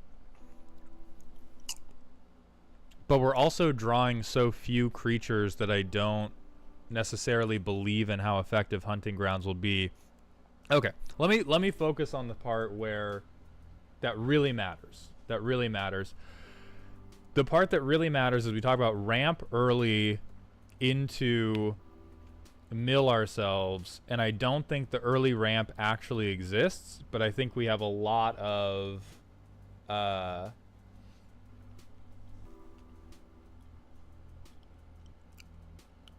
I think we have a lot of like subprime mortgage rate ass cards that we hope to reanimate, or just like kind of out of place defensive pieces that we could cut for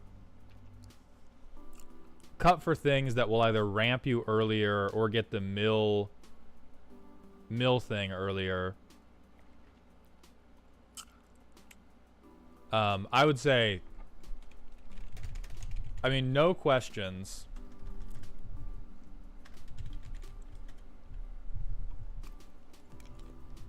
No questions. Modern Horizon 3 is here to save you. This people misunderstand this because it says mill. This card is every turn you draw 4, discard 2. That's what this card fucking is draw 4, discard 2 every single turn of the game. It is broken as fuck, particularly if you want to mill yourself. So instead of a mana crypt, you get you a Ripples of Undeath, and that's another way you start milling. You can get it back if you need to. You probably don't even need it back, but on the off chance you need it back, you can get it back. I don't think Turgid does anything for you because I don't see you forcing sacrifice other than with Archfiend of Depravity, which is honestly super iffy. Just because everybody needs to have such a wide board. Like Archfiend of Depravity and Turgid God of Fright is like a two card whatever combo. It's in for Shieldred and the other sack creatures. I'm still not. I think there are other things that would just be generally stronger.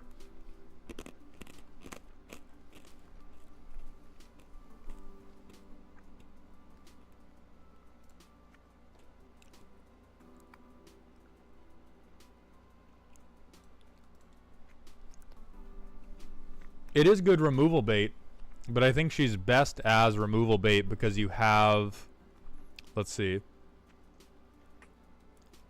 That's 1, 2. Like you have 3 ways to make people 4, right? I think you also have that 1 Archon. Yeah, you have 4 ways to make people sack stuff.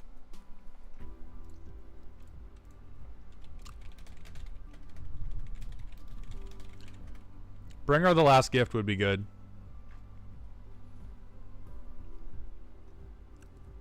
That way you get another way to benefit from the mass reanimation. You have Mesmeric Orb already. You certainly don't have enough total card draw, but you might be able to get away with it with Mill.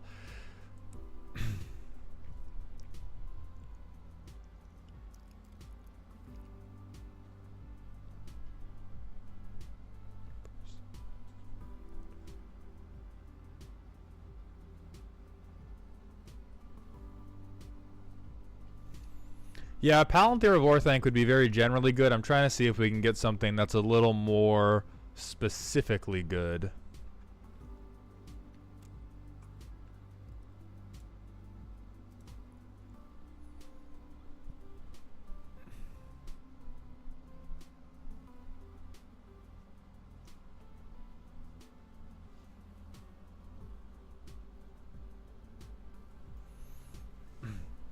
I mean, Palantir is way too slow.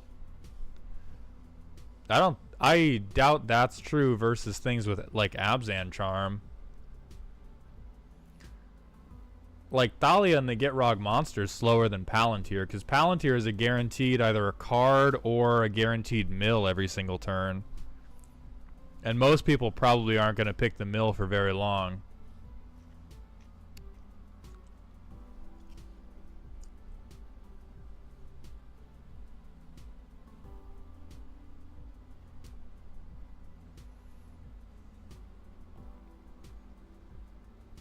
Atrocious Experiment would also be good. I don't think you have enough, like...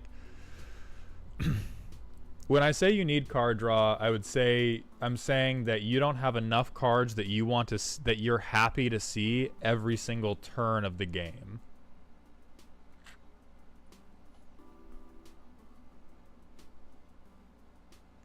I think the stuff at your top end isn't scary. Like the stuff at your top end is only scary if your ops have scary creatures.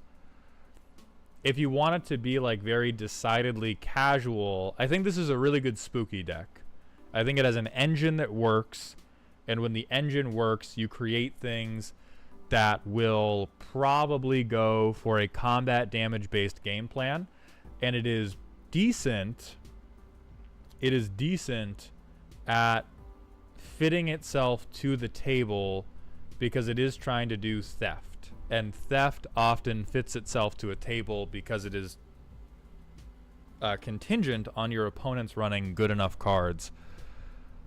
So it may just be a difference in how we view scary. When I think about a scary deck, I think a scary deck should have its own win con that it is very good at driving towards. And that win con doesn't need to be a 2-card infinite, but it should be more compelling than I'm going to play Ancient Brass Dragon and reanimate some other stuff that can reanimate, but I don't necessarily have a like Craterhoof and Avacyn are your best things, and if Scourge of the Skyclaves isn't in the graveyard, they start to feel really, really bad.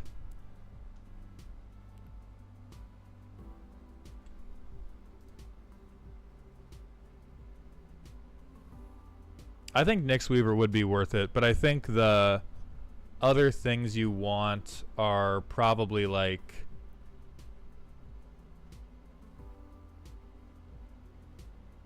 Let's see.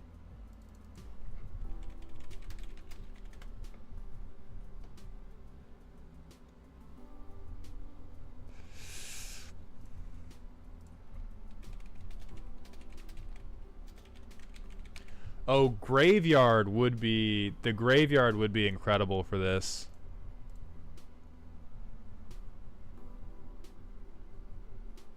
Or the Great Door would be incredible for this.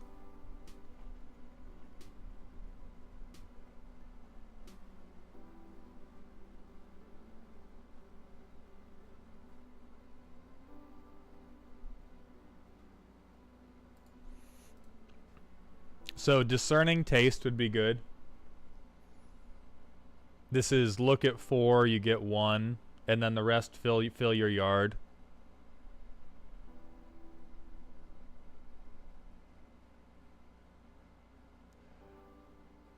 Kamal's would be kind of mid, I think. Ransack the lab. Oh, Grizzly salvage as well. Like your deck starts to hum really well when it has a sufficient number of lands and a sufficient number of its necessary synergy pieces, and until then it probably feels pretty bad. And so you do want more things that are going to get you make sure you're at least playing on curve. And then if you don't have Underrealm Lich, he's probably the best thing that has ever happened to the deck.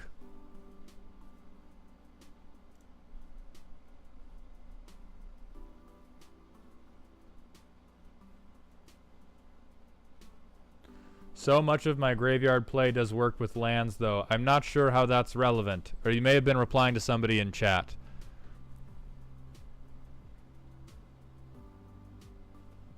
Okay, this is not...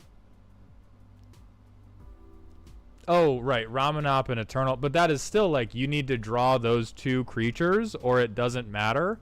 And the things I'm recommending to you are ways to get to either those creatures, or if you have those creatures, get to another important piece. Like, if you have, like, 2 lands in hand... Your curve is really fucking reckless. Your curve is reckless because you're hoping to cheat the curve by reanimating with Nethroi, and that's a good plan. And that's why you have all this self-mill. But if you ever get stuck in hand, or if you ever, like, if the top 5 cards of your deck are ever mostly things you were hoping to cheat out later, you get gooned. You get gooned hard. So that's why I'm saying stuff like this, to make sure that, like, discerning taste is so that you can check 4, get Mesmeric Orb, instead of drawing Elish Norn and Archon of Cruelty when you're 3 turns in. It's to prevent your cards from taking too long to come online by making sure you're getting the right ones early to start the car so that you can then drive it through your friend's wall. Tagima, yes, he is running the negative power. Also, this is so much not a Nethroi combo. This is the stuff I put in for serious gaming, and it's a bike lock. It's just a fucking... I agree that it is more serious. It's just hilarious to me to be like, I have a sideboard full of cards that I swap in to make my Nethroi deck more powerful. What's that combo, you ask? It's a 2-card go fuck yourself. It is funny. I do think that's very funny. I'm assuming Blessed Respite is your one response to getting Bojuka bogged, so I'll let you have it. I really think Hunger, the Ancient One, can go.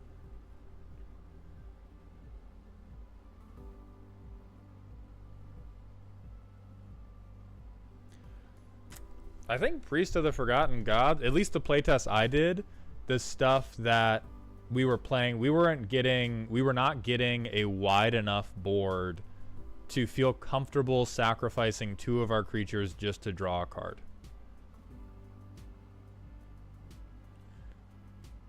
Force of Vigor, unless you play against a dedicated artifact player, I would say the same thing. But we're going to move on to your friend's deck. Richard, Ricky, Eric, who also has a scary deck. Primer on Moxfield. Super fuck off, they're my friends. So, Planeswalkers. Asika's Backyard Bet. God damn it. It's yet another not cute, not cute, not smart, goddamn Asika Vomit deck. So we vomit out a thing every turn. Make stuff, hexproof, indestructible. What's my primer? My primer is bullshit. I'm gonna play Planeswalkers. Plenty of board-wide removal.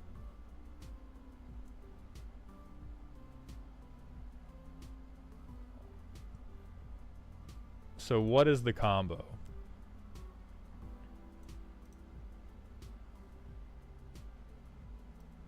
Minus 12, minus 8.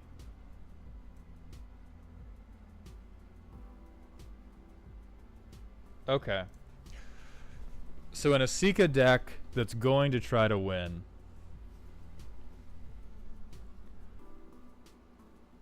Foxy, I never get bored.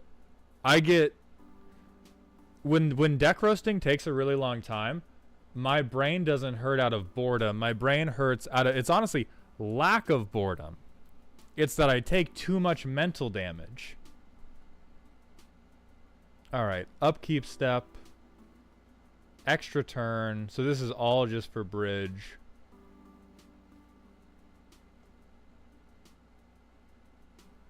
Draw a card, discard. So what's the curve look like? Alright, mostly at 3. This is regrettably a playable curve. And then we have 34 lands. That's a little bit low. So don't fix it because I want you to get mana screwed. Stranger Danger removal. I don't think we want new Obeka. I don't think this deck can afford to commit enough resources to Obeka to make sure that she damages people for new Obeka to be good. So shiny but so sharp. That's the best description of the Shocklands I've ever seen. Okay, so here are value cards. We're putting counters on creatures. We're checking for Planeswalkers. We're drawing and discarding.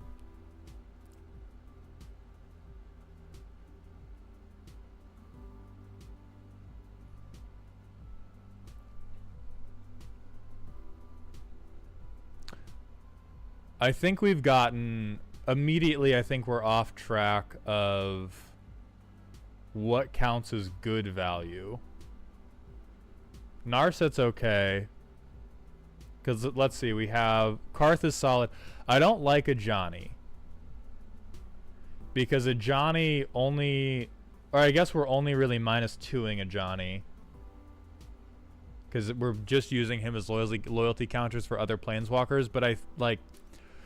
A Johnny feels to me he's only good if you have multiple other Planeswalkers already on the field, and that's a spot you don't want to build your 4 mana cards around. Sorin the Mirthless. This guy just sucks. I guess he is look at a top card. 4 mana, potentially draw a card. Then all the goddamn Teferis.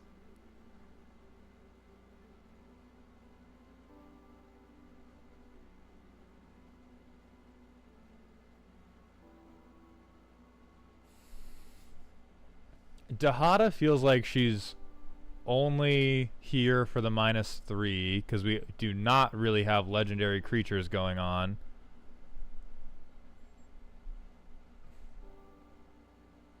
Chain Veil, Urza.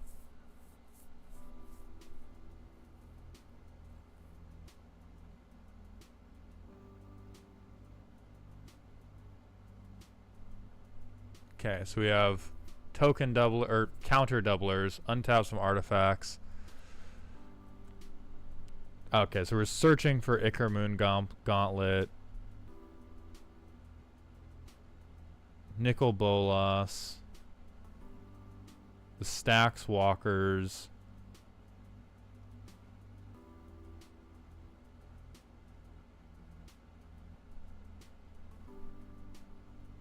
Fences. Okay, fences. Yeah, I got it.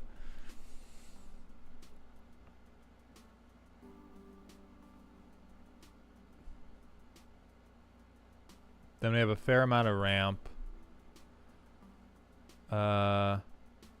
Let's see. Do you have triomes?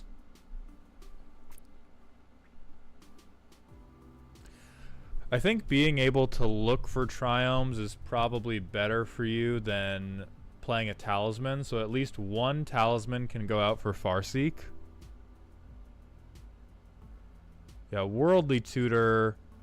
I mean, Worldly Tutor is probably there for Vorinclex. Because Vorinclex makes this deck just shoot everybody in the chest instantly.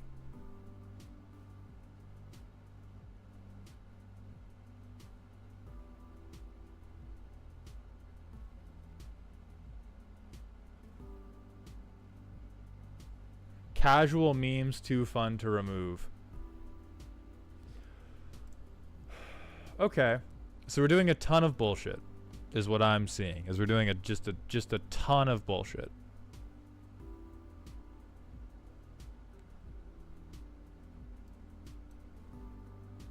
So most of this deck is playing the. So I'm just gonna go to turn 5 and pretend that we.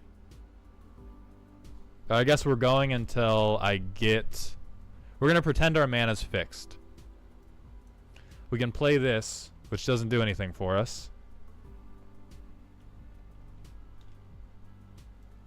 We can play Tithe. So turn 7, now we can play this. And then next turn on upkeep. Creature or Planeswalker.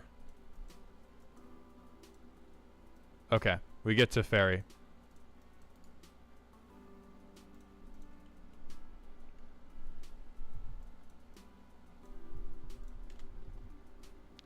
We drew Narset. Play Nicol Bolas, right? We uptick him. We uptick him. And then we go to our next turn. We get Ashiok, Dream Render.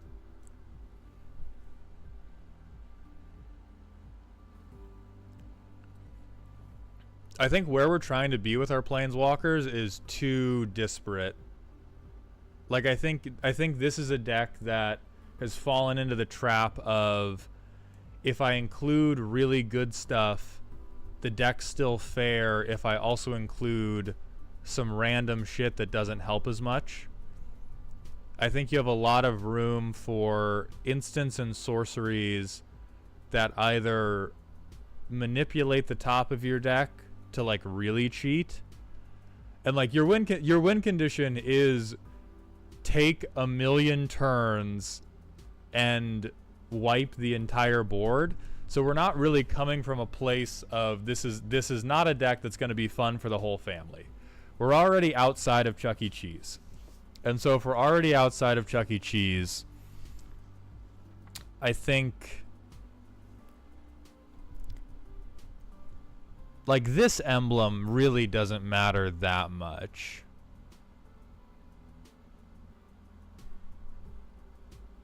The like Twitch Eats Dirt, that's what I'm saying, is like you have 5 colors. So why don't we have oh, Rens for mana fixing? Okay, mana fixing does make sense here.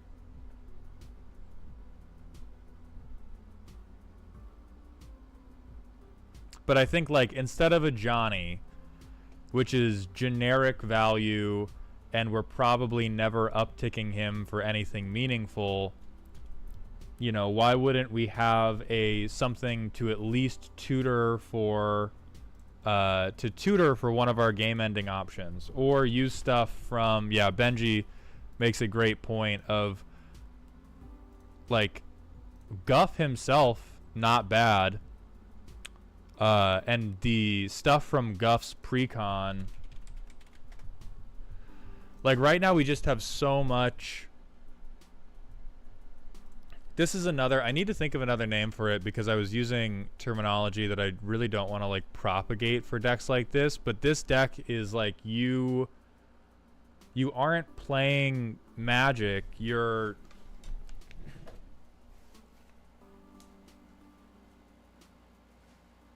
like here, right?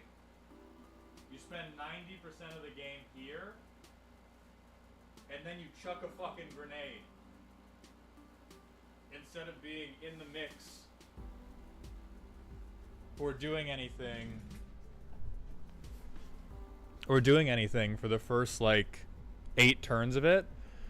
And personally, I don't like decks like that because I think they create like feels bad situations in casual all the time. I think in casual, one of the, whether or not you personally think it should exist, one thing that very much does exist is people pull their punches a bit to make sure that everyone gets to have a good time. And your deck, I mean, in the first couple turns, really looks like it needs its punches pulled. And then once it no longer needs punches pulled, it is not progressing the game. Like, you either win or the game doesn't progress. Because your planeswalkers are not damaging people. Your planeswalkers are not trying to deck yourself. Your planeswalkers are not trying to mill people. You are either... Your only 2 options when you play are... I'm going to get to my combo and win, or I'm going to stop everybody else from winning. And that is a very natural mindset to have when you're in a competitive game. It's a normal thing to want, is I need to try to win, or I need nobody else to win.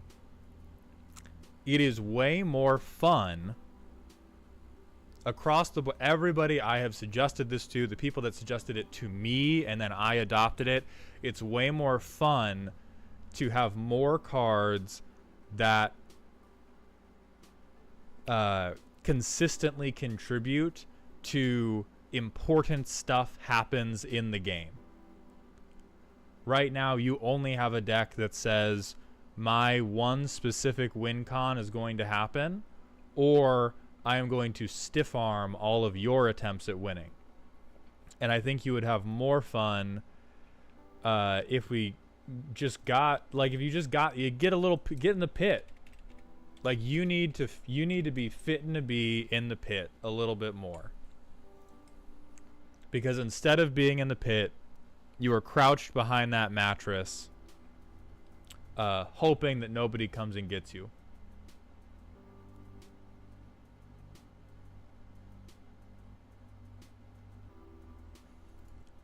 Like, hey, Legacy of Fire, we're moving that game forward. Awakened Inferno, we're moving that game forward. Torch of Defiance, we're moving that game forward. Like, the emblem's good. It's either making you mana or and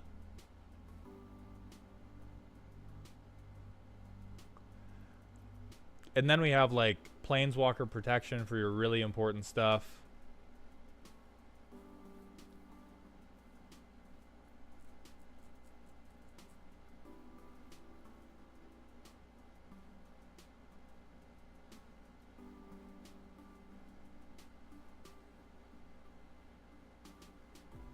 Yeah, red walkers or like fewer board wipes and more things. Like, if you want to protect your planeswalkers, you don't necessarily need to wipe the board, but Silent Arbiter would help you. But you either need more red walkers or like Narset, honestly, is fucking, as tired as she is, you're doing a her strategy. And you need to get a little bit more aggressive.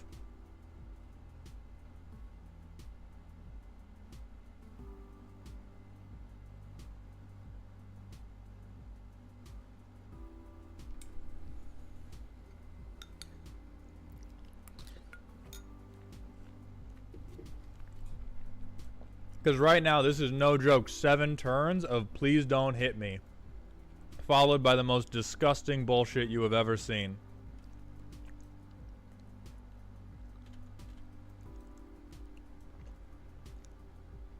Okay, we have cart the lion. 2, 3, 4, 5, 6, 7.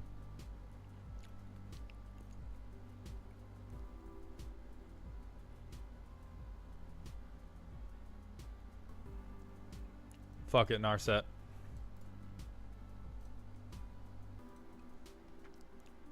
Then we can propaganda. Okay, then we can Asika.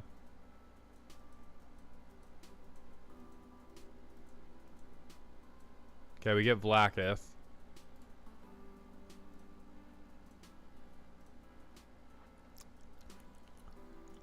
And then, like, we're playing we're playing a bunch of things that are like, now we're on the side of the spectrum that is so many things that draw cards and so few things worth drawing in a very slow manner, which just feels awkward.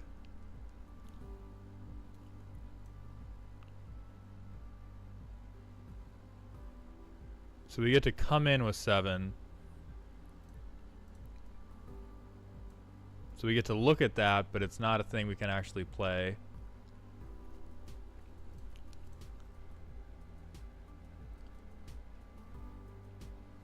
So yeah, I would look at the Guff Precon, look at more red walkers.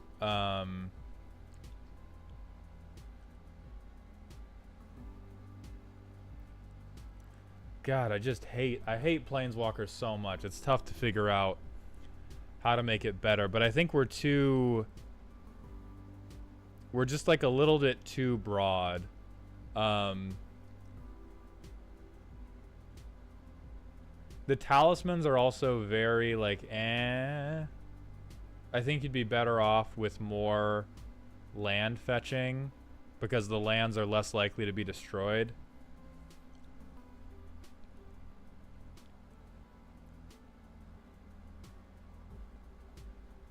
Unless you were going to pick up the Flux Channeler.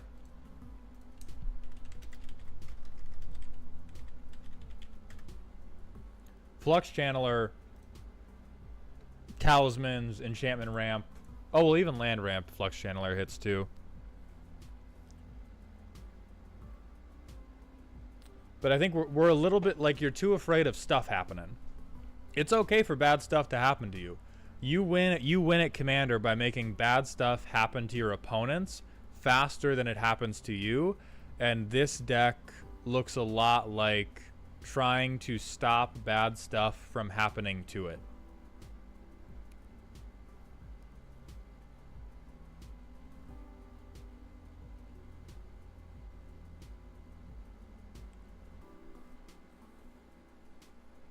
Especially the Stax Walkers. Like, unless they are up to some real bullshit, unless they're up to some real crazy bullshit, Time Raveler is not worth your time. Karn is not worth your time either. Really, same goes for Ashiok.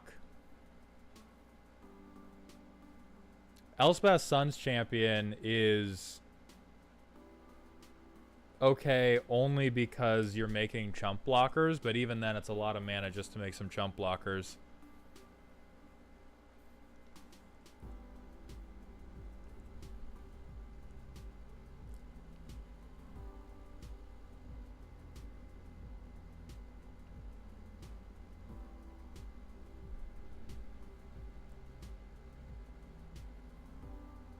But yeah, I think it's I think both you and your friend, I don't like your deck. I like Nethroi. I don't like your deck. I think they're both spooky, and I think they're both lacking a solid way to move the game forward outside of very specific win conditions. And casual tables have a lot more fun when you are moving the game forward no matter what, and trying to do things that make it easier for you to win in that grand melee, but you have a lot that's like, either I'm getting to my Nicol Bolas game winner, or I'm shutting the shit down. I'm calling the cops on the party. This music is too fucking loud. Everybody take all these creatures, get them the fuck up off of my lawn. And I think we got to take that out, and you just need to party harder. And I think you'll have a better time. I think the people you play with will have a better time. I think the people who ban you from their LGS for playing these fuck-ass Super Friends decks will have a better time. Zaber Sam, anybody that wants a roast, you get it by signing up for the Patreon. Patreon.com/MauledHound, available either through the stream description, the command !roast in Twitch chat, or through any of my link trees. For now, that's going to be the end for today. We will be live again Monday, returning to arena drafting. I hope to see you all there. Thank you to all of the patrons who support me. Thank you to everybody that watched, subbed, and gifted so many subs today. I hope you guys are having a good weekend. I hope you enjoyed the roasts. And remember to stay toxic, everybody.